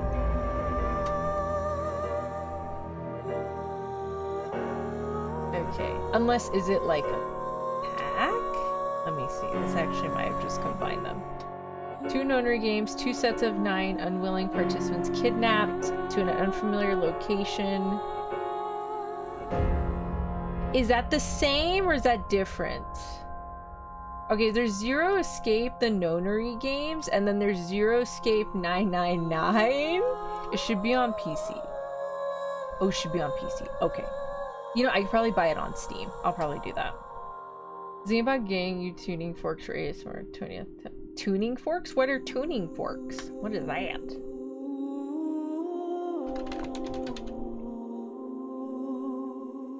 Oh my god, this looks so cool! What do they do? I don't know what they do. There are 3 games in the Zero Escape series and Aithesomniumfilesnirvanainitiative came out afterwards. Oh, okay. Let me take a picture of that then. Alright, we will play Mad Father next week, and I'm gonna go ahead and thank you again for that Supa. I will use those funds to buy the Escape series. Usage available. So there's three Zero Escape games. Okay. Again, thank you so much, Susik. I really appreciate it. Thank you, thank you. Mwah, mwah, mwah, mwah. Okay, yeah, tuning fork sounds interesting. I don't know what those are, but if you want to like send me the purchase link thing, or if it's on Throne, I don't know if it is. Instruments commonly used keep to with music or singing, but people have been using for ASMR mostly vibrations. Huh, okay. I know a metronome. That one keeps you in tune. I'll send a VOD sample in the Discord. Okay, thank you. Okay, so the sad thing I found out, so the author's working on the Magical Girl one. And thank you, Susie, thank you. Mwah. Come here, you guys snuggles. Snuggle, snuggle, snuggle. Mwah. There you go. Okay, so I found out this author actually died. She died of a disease or some illness back in 2015, and her Magical Girl series never got finished. But yeah, I didn't know that was the same author. It makes sense now. I was like, yeah, the vibes kind of reminded me of it. And I didn't know the author passed away, so her work is left unfinished, but it did recently get an anime, and each episode is 12 minutes long, and I think there's 12 episodes. But yeah, I was really upset to find out that she had passed. Apparently she was good friends with Yana Toboso, which was the Yana sensei that does Black Butler, and also Twisted Wonderland. Hi Zach, welcome. And apparently she was also friends with the author that did Pandora Hearts and Case de Vanitas. Like, I did not know that. You know, like, I was like, oh my gosh, she's gone. I didn't know she died in 2015. Like, I know it's like almost 10 years ago, but like, oh yeah, I didn't know she died. Thank you for the headbat, Zach. Thank you. I straight up just did not know. I was so sad. Another thing I was really sad about. Okay, if you participate in any sort of fandom, everyone is guilty of this. You have consumed some for... Yo, is that an Akka? Oh my god, Zach, I didn't even see you earlier. I'm so sorry. Hi, Zach. Welcome. Yes, it is an Akka. So if you're in any sort of fandom, everyone is guilty of this. You have read one fanfic in your life. I'm an avid fanfic reader. I read regular books. I read ebooks. I read fanfic. I read a lot of stuff, okay? A lot. And there was this fanfic I really liked that had a modern AU of a ship I really like, and I was going through my tabs and I was just like deleting tabs, you know, on my phone. I was like, oh, I don't really read that one, I'll just add it to the to read list. And I deleted a bunch of tabs, and I got to that one tab and I was like, oh well, I haven't seen like an update in my email, but I'll just refresh the tab and like maybe reread some of it. And I clicked it, and I clicked it, and it said, oh, I'm sorry, this work is part of a challenge and the mystery will be revealed soon. And I was like, what? And I checked the author's profile and they deleted pretty much everything except one piece. One fic, which was just a short one shot of a dark comedy joke that they were like, that they were writing about, where it's like, a serial killer moves in and the neighbor's like jealous of said serial killer and tries to kill them, but the serial killer kills them for, I don't know, it's really funny. I was like, oh, that's hilarious. Anyways, because I was too scared until recently. Oh, okay, wait. Red, speak for yourself. Do you not read fanfic? You must have read one, surely. Red, I used to be famous for writing. Oh, nice. Hi, I've actually never done so. Really? Mainly because I was too scared the internet to read. Oh, yeah, no, it's understandable. Internet is a scary place. You really gotta cater your experience right from the get-go. And you just kind of gotta know what, perfectly Sam Luke, some fans, yeah, no. Usually, I'm okay with reading some Dead Dove fanfic, but if I look at the other tags, and I was like, no, it's okay, I don't feel like that today, and I'll just, you know, that's what tags are for. I'm very grateful for tags that AO3 has, because that kind of gives you an idea of like, oh, I don't like that after all. And they're like, okay, so you click off of it, essentially. That's all you do. Blah, blah, blah, blah, blah. It was a dark time, but hey, at least you're friends. I read AU comics, that's it. Oh, okay, nice. But yeah, apparently they deleted it, and like, I was just like, oh man. And so I was looking at the work that they did leave, that they had supposedly wrote like in 2022. And I was looking at their apparently they commonly hide their fics to re-edit them and then republish it. They've done this before.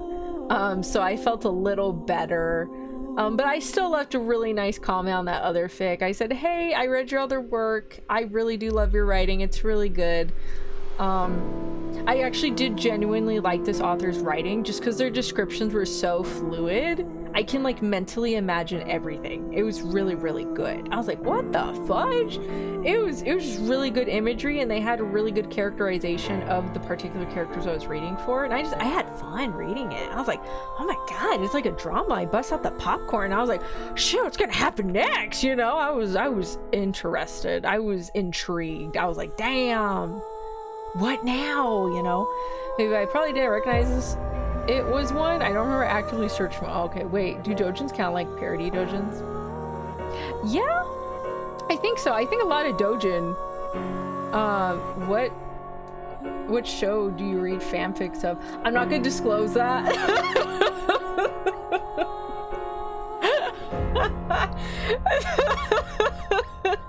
Just know.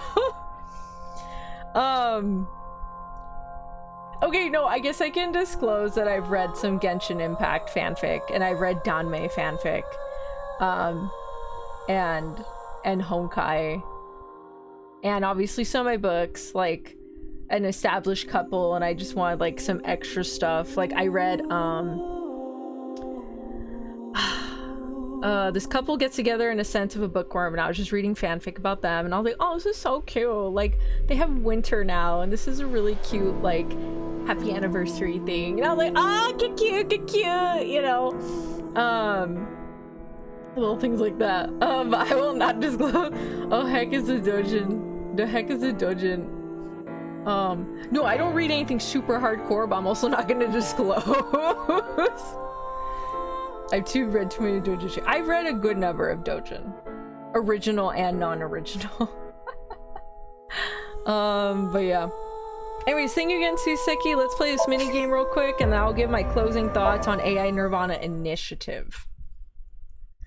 Oh, I forgot to mention my favorite part in Somnium Files is probably with the armored truck, and everyone's like, ah! And my second favorite scene was NirvanAinitiative with the armored truck again, and Kizuna like blowing everybody away with the turrets. I was like, damn, girl. Loud noise started, I awake her, and I snapped. What the? As they adjusted to the light, she realized that she didn't recognize her surroundings. Oh shit, where are we? With a crack, Iva's head connected to something metal. She rolled over and threw her hand to steady herself, but she found herself groping at empty air. Whoa! Shit. You know, Iva's gotten hurt a lot. I think she'd be a great stunt woman. Her balance lost and her still fuzzy mind struggling to understand what was going on, Iva tumbled down to the cold gray floor. Ouch! God damn it. What the hell? She's like, huh? That's a lot of cursing, girl. What kind of fanfic? What do you mean, what kind of fanfic? I don't read like anything extreme. I just don't disclose. Kiza went off with the machine gun. She did. Is this the after credit scene? This is a mini game you can play. She looked above her with an angry scowl. Yeah, we already did the after credit scenes. Now we're doing the mini game. She finally understood where she fell from. Three bunk bed. A 3-bed bunk bed. She fell from the top bunk. I fell pretty far. That really hurt. Her shoulders, knees, and back were in pain, but her head got the worst of it. Damn, my eyesight's kind of blurry. Must have hit my head. No, wait, that's not it. Her tone of voice sounds different. There's a vibration coming from the floor and the whole room was shaking. An earthquake? But it's shaking too fast for that. Iva didn't know what could be causing it. Anyway. Iva brushed her body off and stood. She slowly looked around.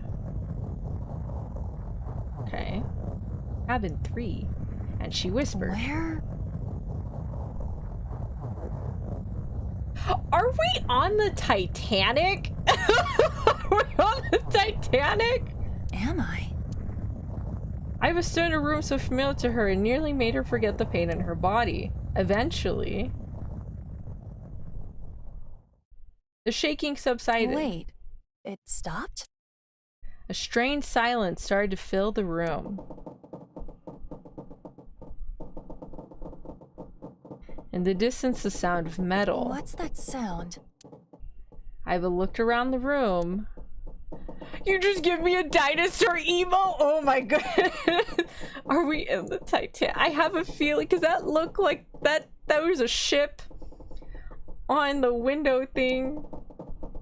An antique stove, a 3-bed bunk bed with thin mattresses.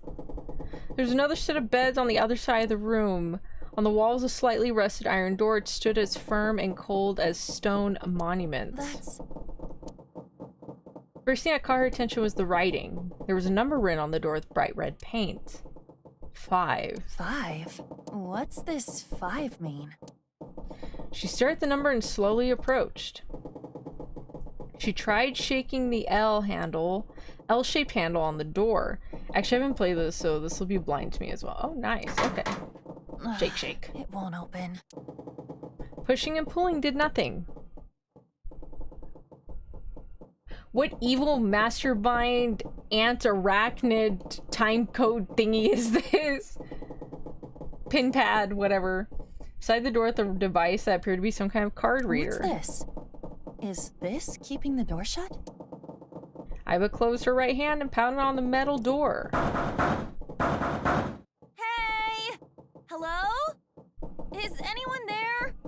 Open the door! Hold on.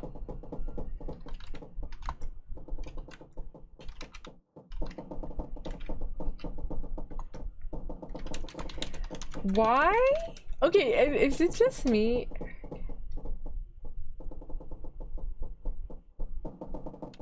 Erica Hellicher behind the voice. Why?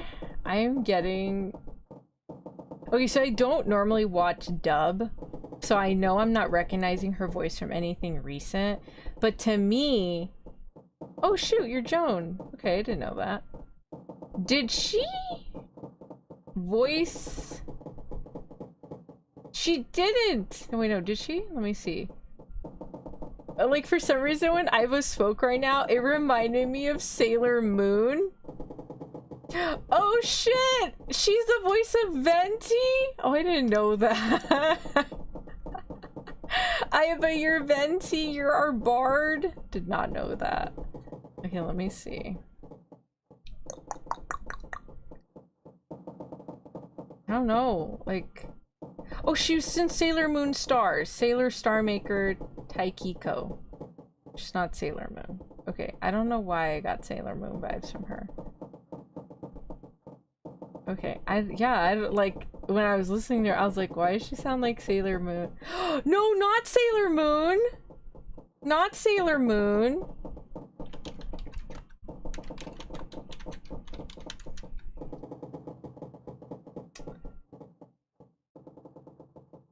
I take that back. Never mind. She didn't sound like Sailor Moon. She sounded like Barbie. You know what? The in-game ambience kind of sounds like your bunny gardening with the.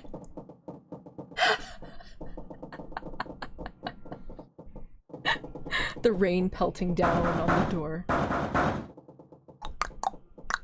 No response. She lifted her left hand. Wait, Iva is Venti? Supposedly, yeah! Well, it says 2020. Venti, English voice actor. Yeah, Iva is the voice of Venti. And she sounded like Barbie for a second there. So I don't know if she ever played Erica Harlicher Barbie?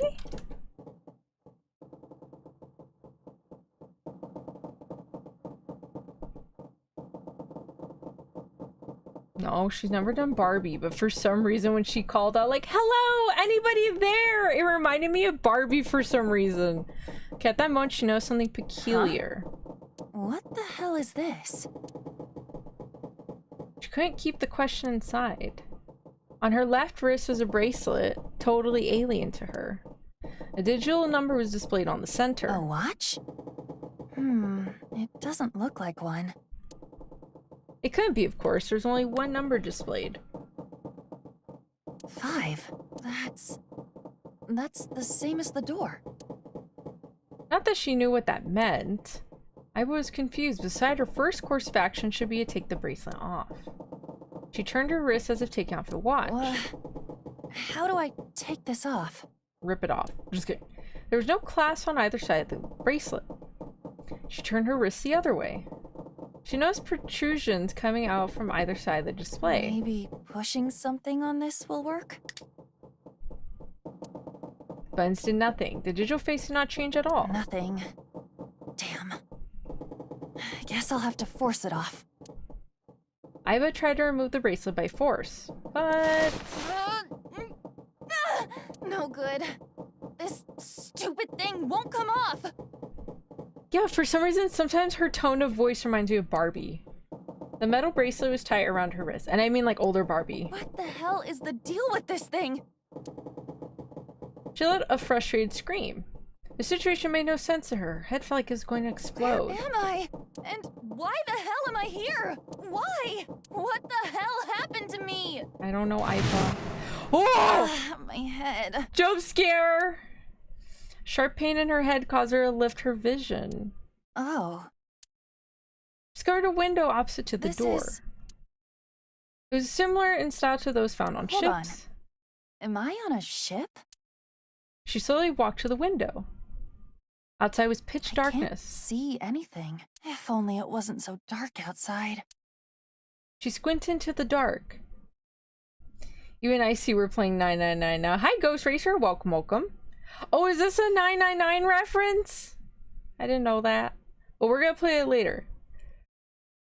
Oh, my goodness. Huh? Oh, shit. What the hell? The window shattered. Water started pouring into the room. What the hell? God damn it! Iva shouted and turned around. She charged to the door. Hey! Anyone? Is anyone there? Come on! If you're there, say something! Well, we gotta find something to open the door. No answer. The water was rising quickly. It sloshed around her knees. It's not stopping. Not good. Not good at all.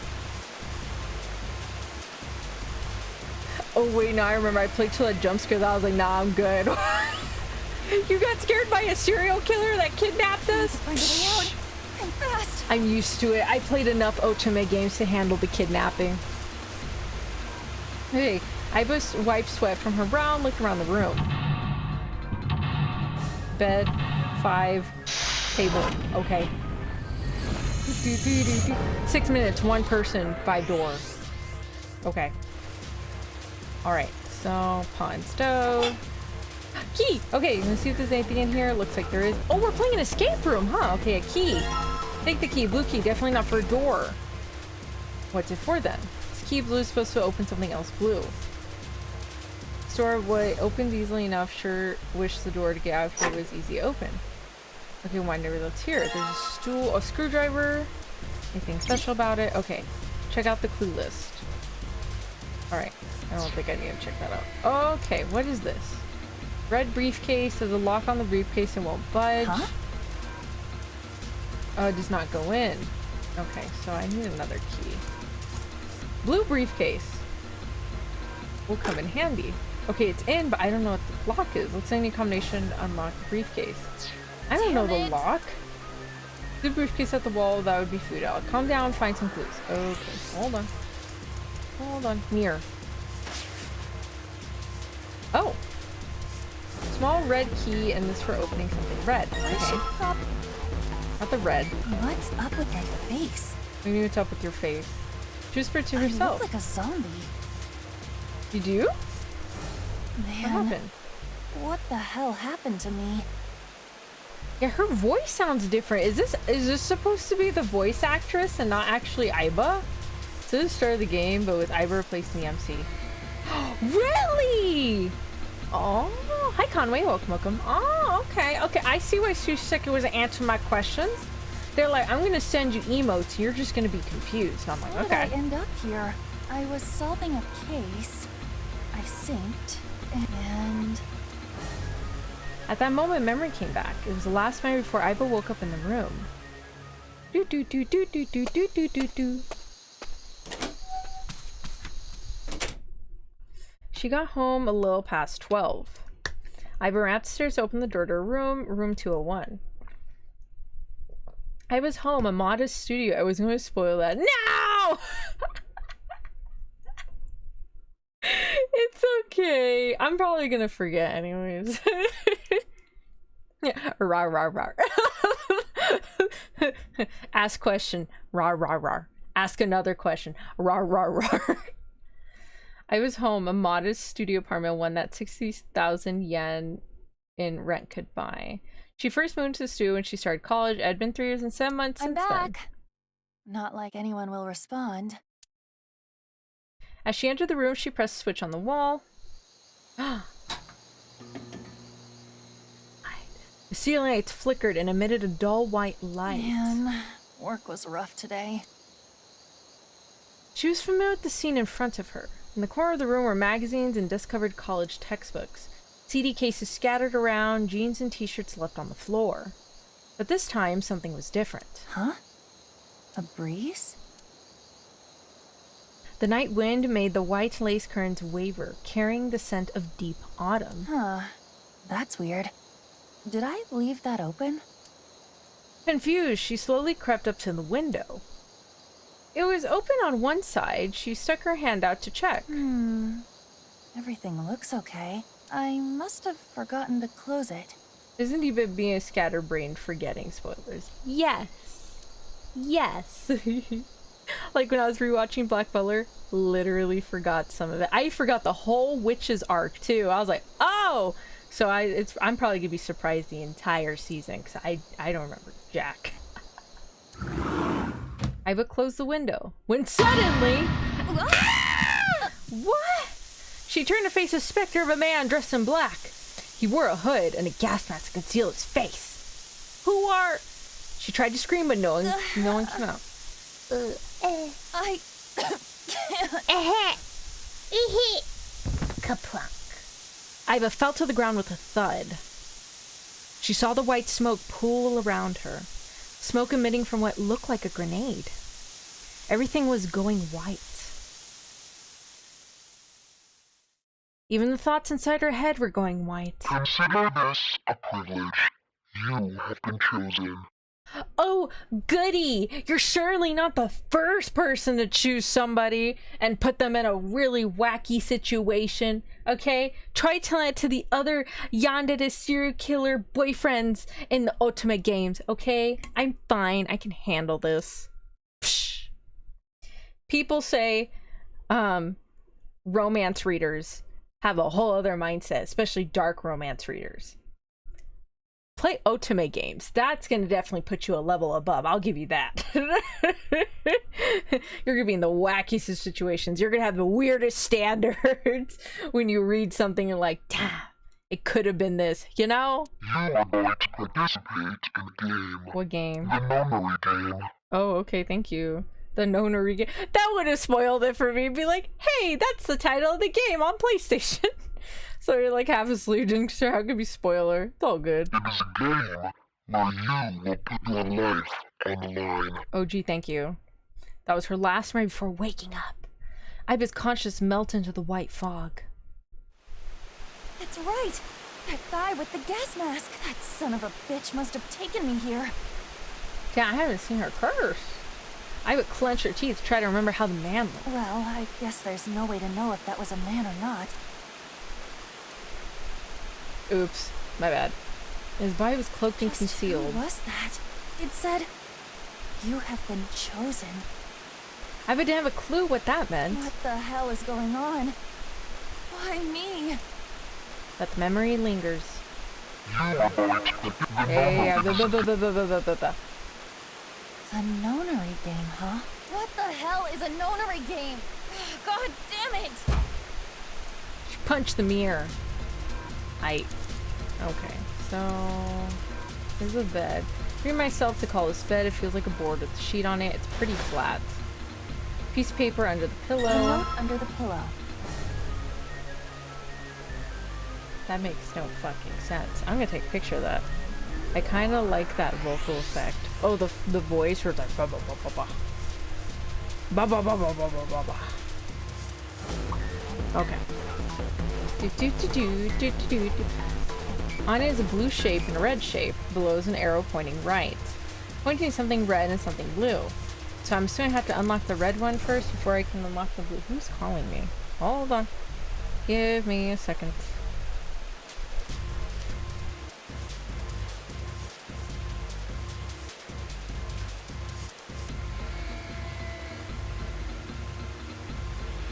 I don't know what's up with scam. They're trying to get better. They're like, it's a verified number from your area. And then I answer it and I hear ping of the scammer known ping thingy. And I'm like, all right.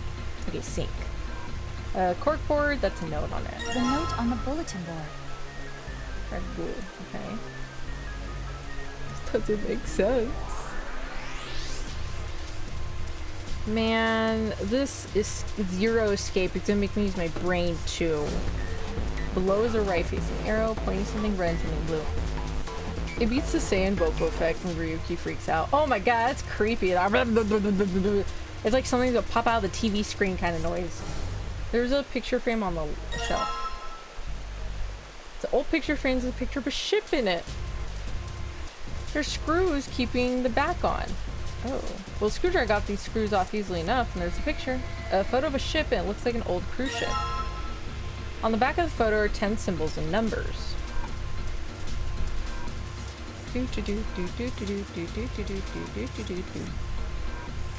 Alright, I think I got it now. Okay, red suitcase is gonna be 0, 2, 8, 5. 0, 2, 8, 5. Okay.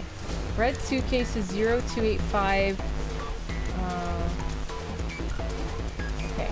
Do 0285. Damn it! It's not. That's not it? Is that one the 0285? Let me see.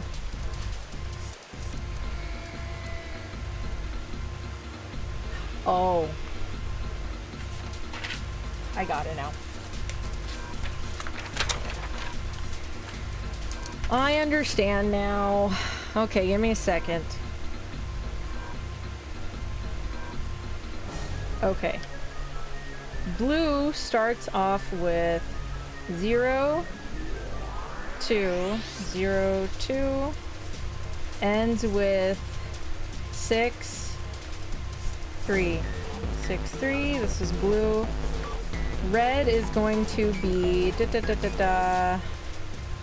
7, 4, 7, 4,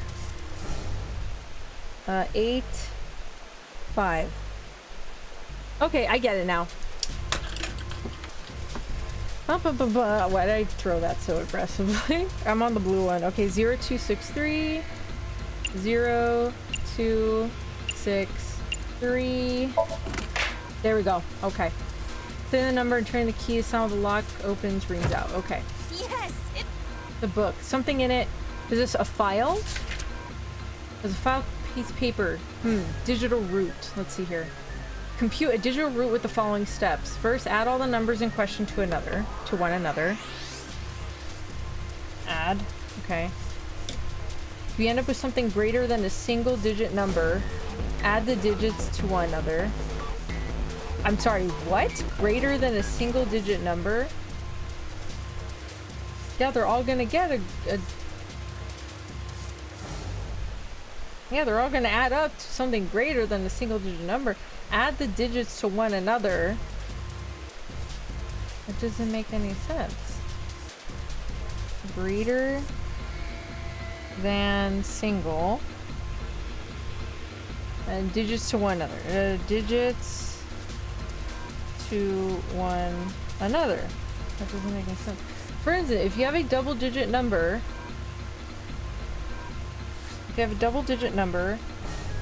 add the number in the tens place to the number in the ones place. If double. Okay. Keep adding digits in this manner until you have a single digit answer. How do you get a single digit answer? Does 0 not count? Just keep adding till you get a single digit number. But wait, that doesn't make any sense. Like, how do you get a single digit though? Do we not consider 0 a digit then? That final single digit is your digital root. The digital root of 6, 7, 8 would be... Let me write this down because this is confusing. Of 6, 7, 8. So 6 plus 7 plus 8 equals 21. Oh, I get it now. Okay, 2 plus 1 equals 3. Oh, okay, so you need a small enough number that when you add them together it equals one digit number. Oh, okay, I get it. Therefore, digit root of 678 is 3. Oh, okay. Digit root of 1, 2, 3, 4 would be 3, 4.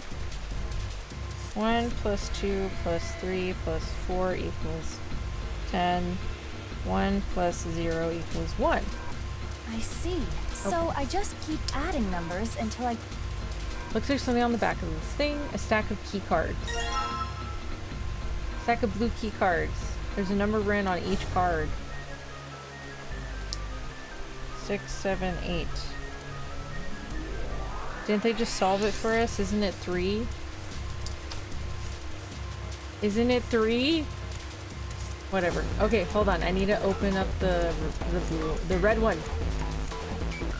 Welcome to the nonary game. We're going to teach you all about modulus math. Oh man! I finished math early so I wouldn't have to deal with it my last year of high school. 7, 4, 8, 5. 4, 8, 5. Perfect. Okay, what's in it? Look, key cards. 1, 2, 3.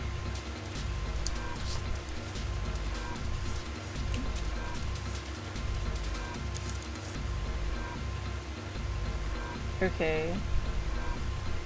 6. It's 6 and 3.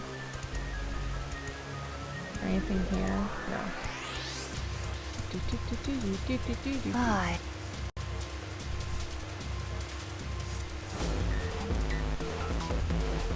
Slide the card in here. Okay, there's a lever on the side. Maybe if I lower this. Oh, that resets it. Lower the lower relatives administering sound. Lamps still red and the display didn't change. There are many more cards in here. Only got one other hint. Of course, the files. Okay. The file says something about a digital root. Digital root. What am I supposed to do with it? There's a 5 on the door. Do I have to get a digital root of 5? Not sure about this. Whatever it's worth a shot. Let's see if this works. I'll just slide the cards that give me the digital root of 5 through the reader. 1, 2, 3, 6, 7, 8. A digital root can be made with 3 of these numbers.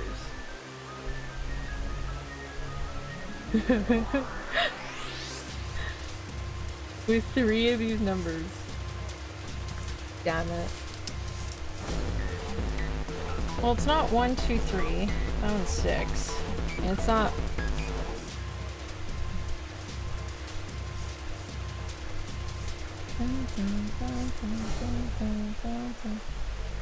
One, 2, 3, 1, 2, 6, 8, 9, 9. 6, 7, 8, that one's 3. So it's not 6, 7, 8. That one's 3. It's not 6, 1, 2. 6, 1, 3, 6, 6, 1, 6, 2, 6. 1, 2, 6 is 9. 1, 1, 2, 7, 7, 8, 9, 10, 10. 1. 1, 2, 8. That's 11. It's 2. 1, 3, 6, 9. It's 10. Also 1. 1, 3, 7. It's 10. It's also 11. That one's 2. 1, 3, 8. 8, 9, 10, 11. It's 12. 1 plus 2 is 3. Okay, so it's not 1, 3, 8. Math Tonya, oh my god. 1, 1, 6, 7. 7. That's 14. What's that? 1, 6, 7. 1, 6, 7. Perfect! By determination, she lowered the lever, which resulted in a different sound from them before. That sound, did it open? The red lamp is green, it must have worked. That was the last obstacle. Escape. Ha ha! I'm a smart cookie. You found it! Yay! Seek a way out. Nice. That was fun, actually.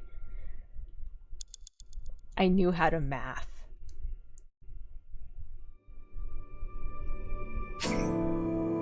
The bracelet has been unlocked in the bonus menu. What's the bracelet? Outfit? Oh. Dream album. Outfit.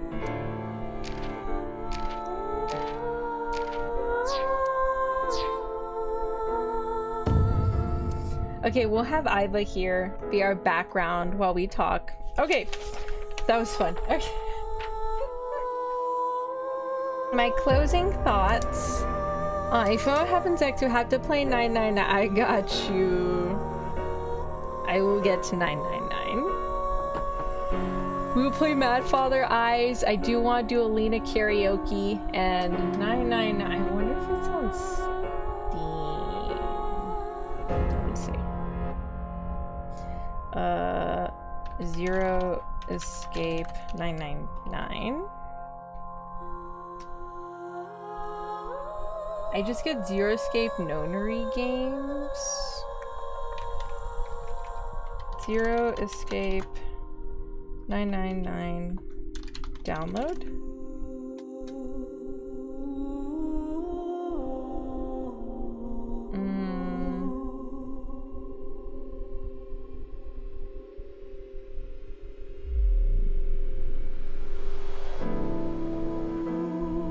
So the Nonary games and 999.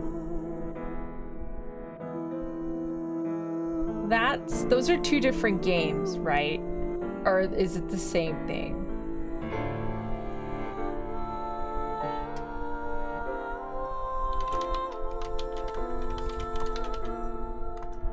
The same? Xenoscape Nonary Games is a bundle containing a remastered version of Nonary Game 9 Hours, 9 Peoples, 9 Doors, and Zero Escape Virtue's Last Reward. Oh, okay, so it's a remastered version of both those two. Oh, okay. Okay, that makes sense now. Or I'm gonna get the Nonary games on PlayStation, then we can play, because apparently it's the remastered version. Is probably an It's a DS original. Okay, so it said the Nonary games is just a remastered version of 999 and the other one. So it's both of those combined, and it's just like the remastered version. So I'm gonna go ahead and get the Nonary games, and then we'll play it on PlayStation. That's how I guess get more money. Oh, hell with me recommended. Naughty is streaming. Naughty. Okay, here are my closing thoughts on nirvanAinitiative, just because I can't remember files that much. I just remember that I was like, damn, so Sajua, your son was hot. And then I thought, okay, so for the longest time, I thought Iris was a batshit 490s crazy B-word. Apparently it was just her tumor making her nutty, and then the other time she had a kitchen knife, that was just a serial killer. So Iris was in fact not nutty. She was still kind of weird because she keep making weird passes on Date, and I'm like, yeah, let's not do that. So that was the only other weird thing that kind of irked me. I was like, okay. And the other thing I thought was weird was like, wait, why is Date still messing around? I thought him and Hitomi had like something good. And it wasn't until the end of nirvanAinitiative that he was like, I have a headache. Hitomi, give me a head pat. He's like laying there like meow, meow, meow. And I was like, okay, so you are still hooking up with her. Like, I'm so confused. I thought you guys were gonna get together and be a family or something. So I think that was his intention for leaving the Yakuza and getting out of the undercover thing with the police. He was probably gonna retire, if anything, so he can have a family with Hitomi and Iris.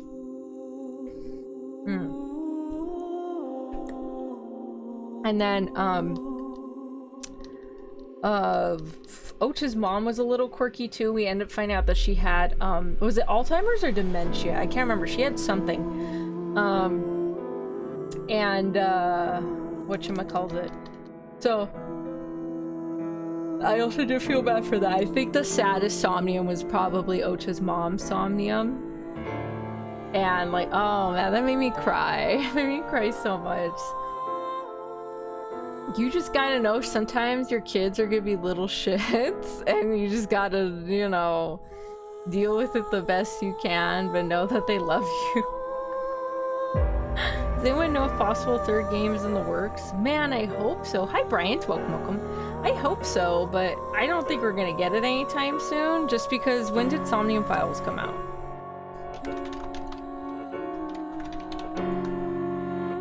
So Somnium Files came out 2019. And then nirvanA came out 2022. So that's like 19, 20, 2021, 21, 22. So it's like 3 years. So we would have to wait probably about another 3 years before we even got a game. So probably 2026 or 2027 the latest. But anytime between like 2025, end of 2025, and like 2026, you know. The timeline stuff makes it seem like Date didn't care about Hitomi, but it was where he was gone 5 years. What do you mean? Well, no, it was afterwards. That's true, he was gone. No, he's gone 6 years. Yeah, but I mean, like, before the whole case blew up. Oh, well, I guess he wasn't really with them for that long, huh? Because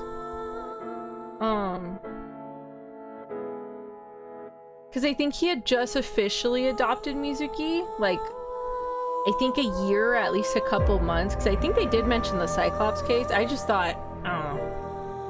Whatever. I just thought, like, you know, Mizuki kind of sort of saw Hitomi as like a very good motherly figure, so I was very much on the board of Date and Hitomi getting back together, and Iris and Mizuki can be like sisters, you know. Be next year considering 3-year game cycle. That's true. So probably sometime next year. Yeah, probably sometime next year. Or 2026. 2027 the latest. But yeah, I definitely would want to play it for sure.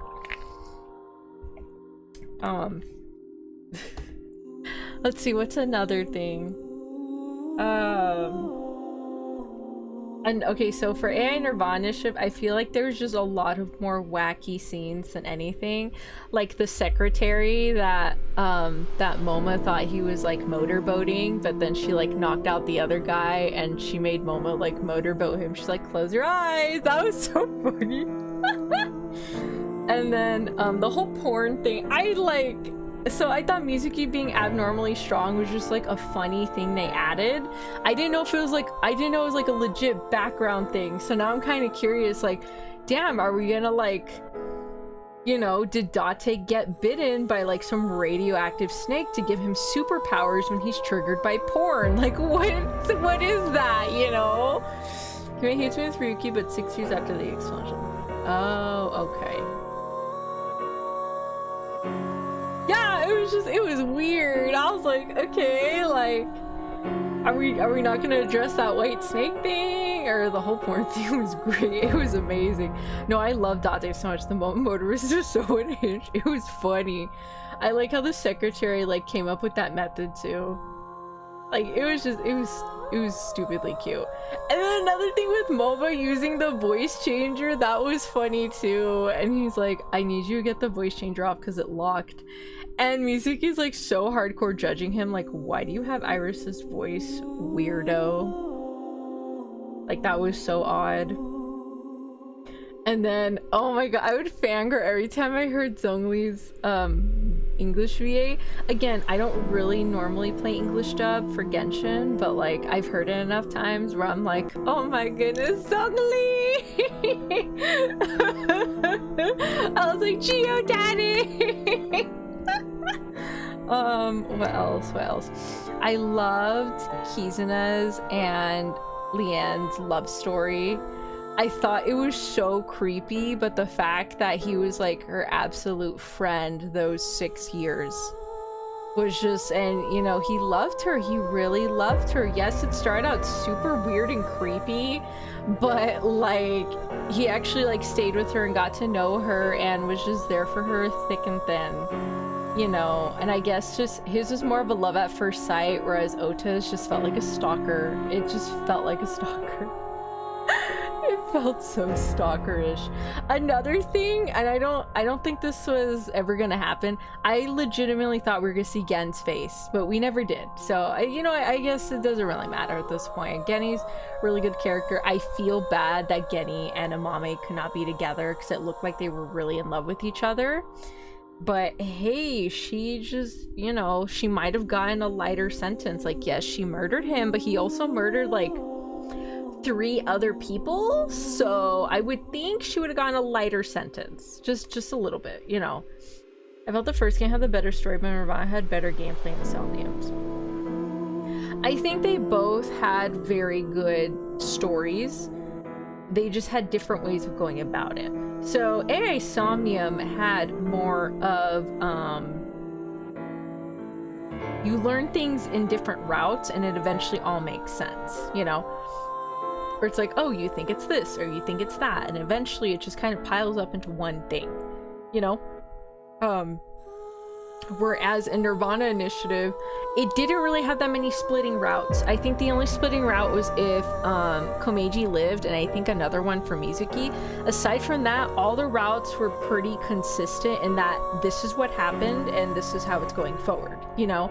So there wasn't really an if and buts about it. It was just more like, okay, this is happening, this happened, this happened, you know? Whereas Somnium Files, it was just very, I don't want to say choppy, but it was very, you saw one route, you have more info. You go to another route, you have even more info. You have another route, you go for more info, you know? And so I've liked both of them a lot. I know nirvanA was way more quirkier in regards to like their jokes and stuff, like especially Mama and his milky balls, his crystal balls, like those were amazing. That was funny. I was still a little weirded out by the whole fourth wall breaking scene, but like whatever. I don't know, the first game was more freeform, lots of routes through it. Yeah, like there was like a bunch of routes, whereas this one was just very like straightforward. I can say the straightforwardness definitely mixed me up more than anything. I think, was it Ghost Racer? Ghost Racer actually explained it to me saying, oh, it's because the Mizukis were dressed in the same attire and Aiba was helping them out. And I was like, oh, that's why. Okay. So when I looked at the flow chart, I was like, oh, that makes sense. Because this was BB back then 6 years ago with Aiba. And then this was Mizuki 6 years later with Aiba. And I was like, oh, I get it now. You know, like it made sense afterwards. So that took a bit, but I think I figured things out way easier in Files than I did nirvanA. Like, Somnium did not make any sense to me. I mean, Somnium Files made way more sense to me than nirvanA. nirvanA, I was like scratching my head the entire time. Gonna dip, heading to dinner. Have more fun night. All right, bye, Bubba. Thanks for coming by. I appreciate it. Enjoy your dinner. Enjoy your nom nom noms. Congratulations. Thank you. Yes, we completed nirvanA initiative, and thank you again, Susek. I really appreciate it. But yeah, I like the story in both. I will admit, Mizuki being adopted felt really out of left field for me, but I don't know. I don't know. That whole situation just kind of like threw me off a little bit. Just because of the way Shoko and Renju treated her. And I know lots of people, like, in the game, Mizuki loved her father. She was a daddy's girl, okay? Like, she loved her father. You know, like, I think he's just as guilty as Shoko, because he didn't do anything about it. He knew Shoko was abusing Mizuki, and he didn't do anything about it. The funny part is Shoko never got hurt, but I mean, I guess as a kid you can't really fight back. You don't learn to fight back. You don't fight your parents back. That's not something you learn right away, because I bet you if she did, Shoko would have gotten her ass kicked. I assure you of that. The first game seems like the plot is made to confuse the game MC, but the second is made to confuse solely the player.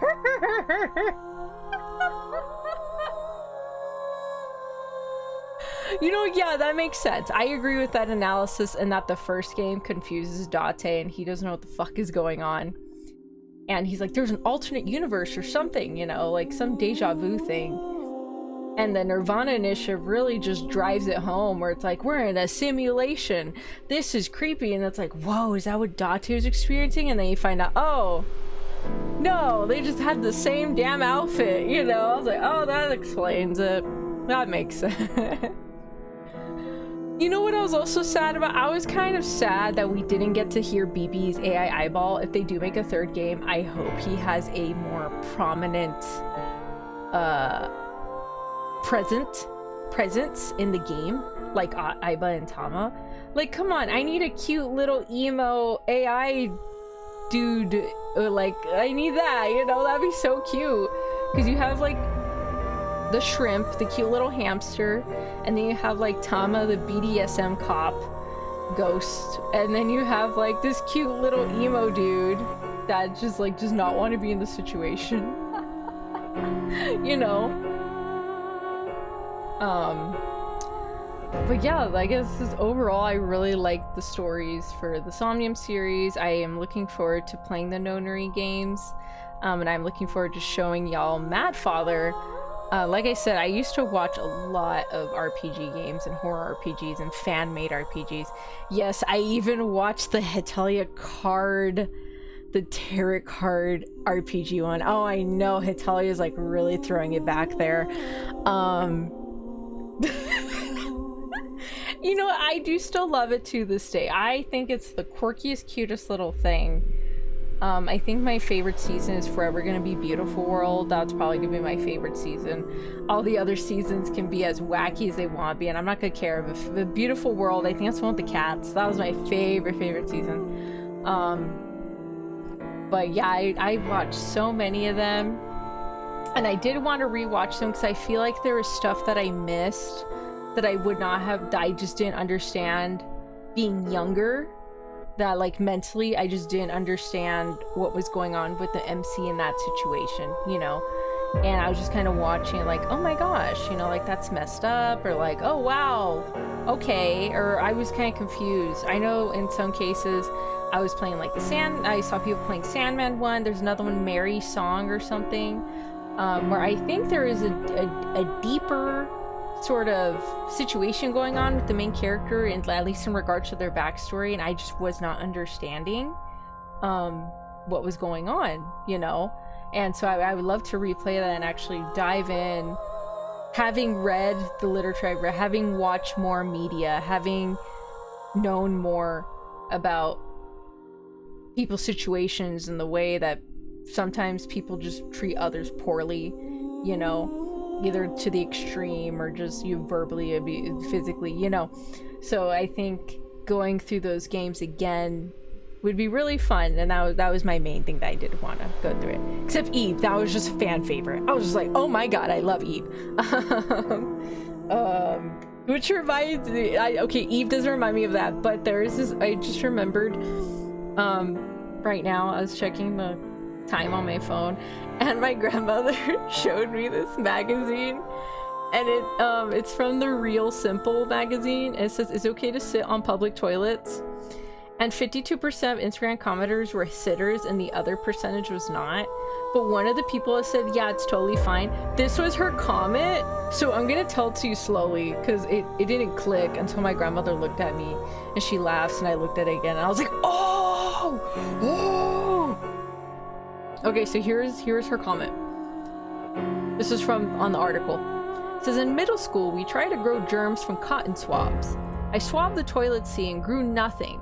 Meanwhile, a girl next to me grew a new human from her lip gloss, her lip balm, and I was like, I don't get it. And I was like, oh, that means she went down and like got it on her lip. You know, that's what I got. I was like, damn,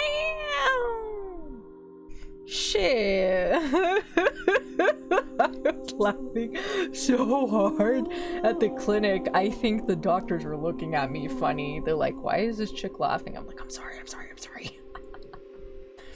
If you like the multi-route approach of the first game, I recommend 13 Sentinels at some point. 13 Sentinels? What is that? 13 Sentinels. Ooh, that looks good. Looks like robots. Uncover the truth and delve into 2D side-scrolling adventure featuring gorgeous art and environments, and battle the kaiju in fast-paced, top-down battle. That looks cool. Whoa, that looks way too military-esque for me. I might consider it. I'll think about it. Whoa! What happened? You understood the joke. It didn't click till later, and I was like, what? Anyways, yeah, those are my thoughts on the nirvanA games. They were really fun. Absolutely loved them. I'm excited if they do make a third game. I recommend the 13 Sentinels too. Okay, I will play it at a later date. I will add it to the list of games, okay? I got you.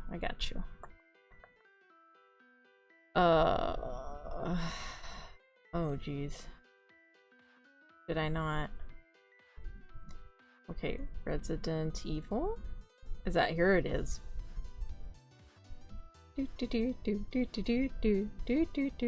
Oh, I did want to play another game, Kukiyomi. I want to play that one. 13 Sentinels. Sentinels.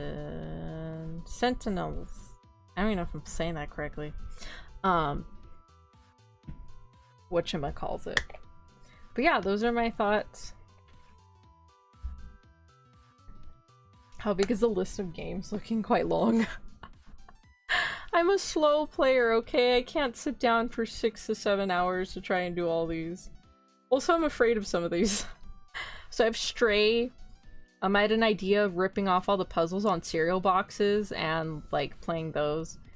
Considerate, which is Cookie on Me, Omori, 13 Sentinels, Mad Father, Palm Gets Wi-Fi, Wada no Hara and the Great Blue Sea, Blank Dream, Misao, Crooked Man, To the Moon, Dreaming Mary, Hollow Knight, Bloodborne, Slender Man, Mortuary Assistant, Madison, Outlast, Resident Evil, Fatal Frame, The Quarry, Little Nightmares, Man of Medan, Alien Isolation, Resident Evil 7, House Flipper, and Skyrim.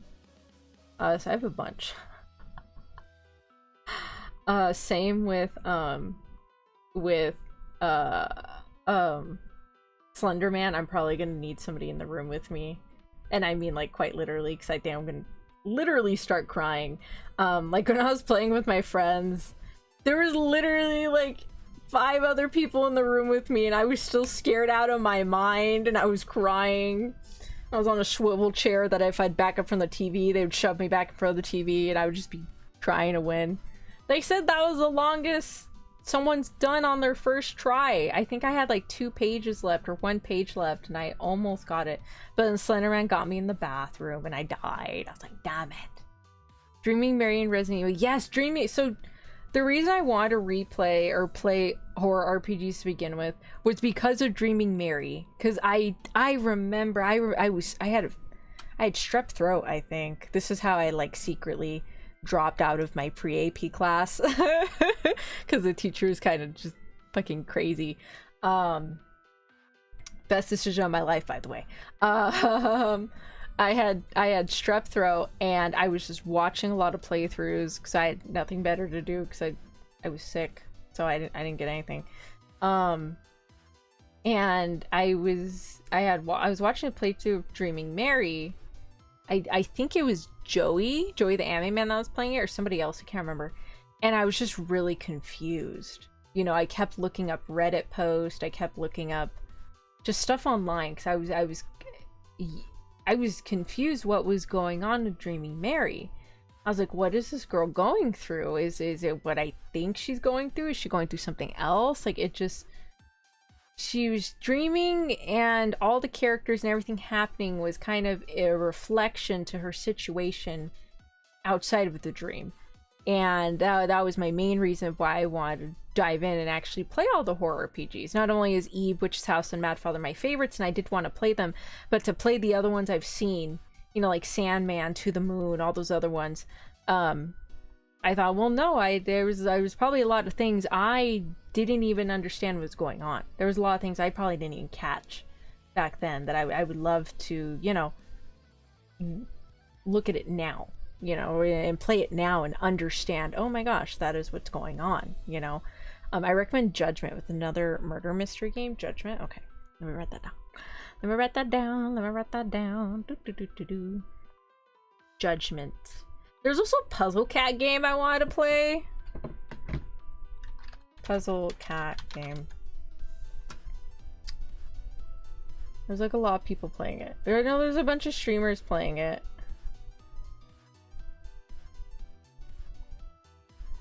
Oh my gosh. Puzzle Cat game. VTuber? Cats Organized Neatly. That's what it's called. Cats Organized Neatly. And then obviously there's like the funny RPGs like Palm Gets Wi-Fi, and then the more longer story ones, which is Wada no Hara. Which, by the way, I did not know the creator of Wada no Hara and all those other games. I didn't know they sold live 2D. I was like, what, you sell models of like the art style? So I told myself one day, Valentini's, one day when we get a little bigger and I have more money, after we get the upgraded model, obviously, we're gonna get a model from that creator. Because, oh my god, I love her. I don't know if it's he or she. Sensei. Sensei, I love your games. They're great. Oh my gosh. The devs of Judgment, also the ones who made the Yakuza series, if you've seen playthroughs flying around. Oh. Sorry, I don't really watch that many playthroughs anymore. Mainly all I watch is like highlight clips or news stuff or things from my childhood like Barbie and Tamagotchi. Music, made me a lot of music. Mainly a lot of music. Anyways, we shall end it here for today. Thank you everybody for joining me. I really appreciate it. I hope you all have a wonderful rest of your morning, afternoon, and or evening, whichever part of the world you're in. I will see you on Saturday for ASMR. I was thinking I was just gonna sing, but this time I'm gonna try not to sing any songs I know, because apparently YouTube keeps getting me even when I'm humming them. So we're just gonna do a lot of freelance singing that day and just see how it goes. But yeah, thanks so much for joining me. I appreciate it. Thanks so much for, you know, being with me as I play through all of Somnium Files and nirvanAinitiative. It was an absolute wonderful experience, and I would love to play a third game, and I look forward to playing nonary games. Susiseki, thank you so much for the $100 Supa. I really appreciate that. It was absolutely crazy and amazing, and you're an absolute sweetheart. Thank you so much. Mwah, mwah, mwah, mwah. Come here. Come here. I'm gonna give you one more smooch before we go. Mwah. Come here. Come here. Mwah. And overall, thank you for all the, you know, any stickers, any other Supas, all the memberships, all my members, you know, Feilong, Susiseki, Bubba, and whoever else has a membership that got sniped by the gift membership. Thank you so much for all the memberships. I think most of the gift memberships were bought by Susiseki and Bubba. And then many others who have come by. But thank you for the memberships, thank you for the Supas, thank you for the Aka Supa. I really appreciate it, and just thank you for, you know, relaxing with me and going through this really funky, wacky adventure. And I look forward to the horror game we'll be playing next week, and I look forward to seeing y'all for ASMR. Again, if I don't see you Saturday, I'll see you next week, and we'll see what next week has in store for us. As I said, my schedule's a little wonky. I wish it was more stable, but we'll see. Anyways, thank you so much for joining me. I appreciate it. Y'all have a wonderful rest of your morning, afternoon, and or evening, whichever part of the world you're in, and I will see you on Saturday. Bye everybody, love you. Also, I'm playing the Genshin update. Everything looks so adorably colorful and fun and so cute. I've been taking so many screenshots. Alright, bye everybody. Bye bye.